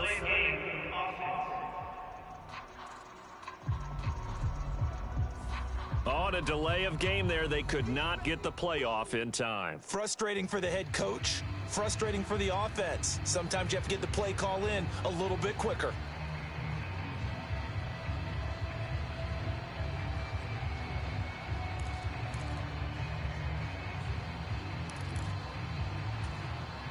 Here comes the Bears punter now, as he's on to punt for the first time this afternoon.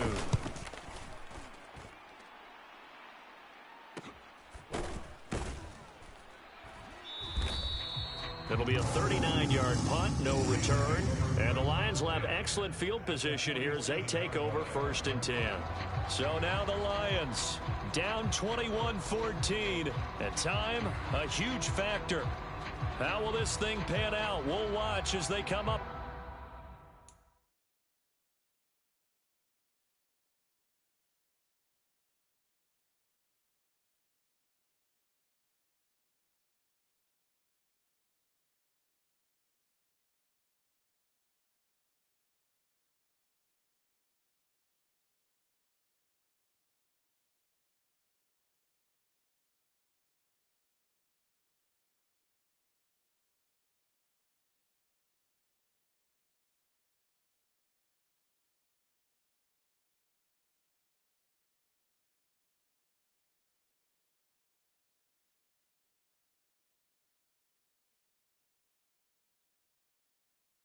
On 1st down. Okay, ready?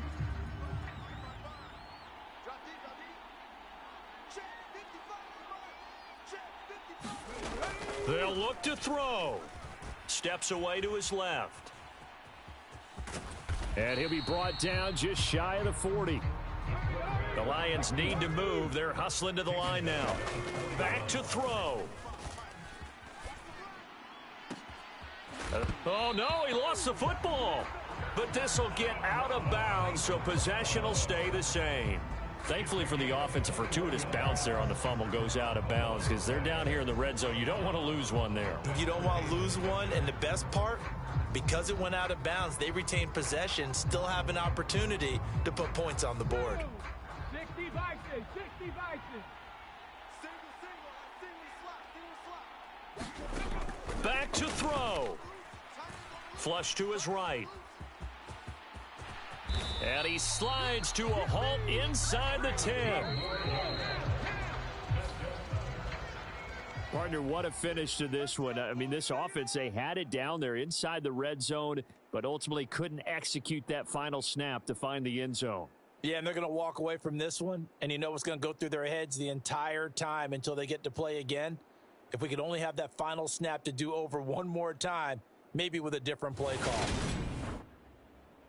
So for Chicago, the perfect season remains intact as they move to 11-0 on the year. And now they'll have a few extra days here before they face the Panthers next week. Meanwhile, for the Lions,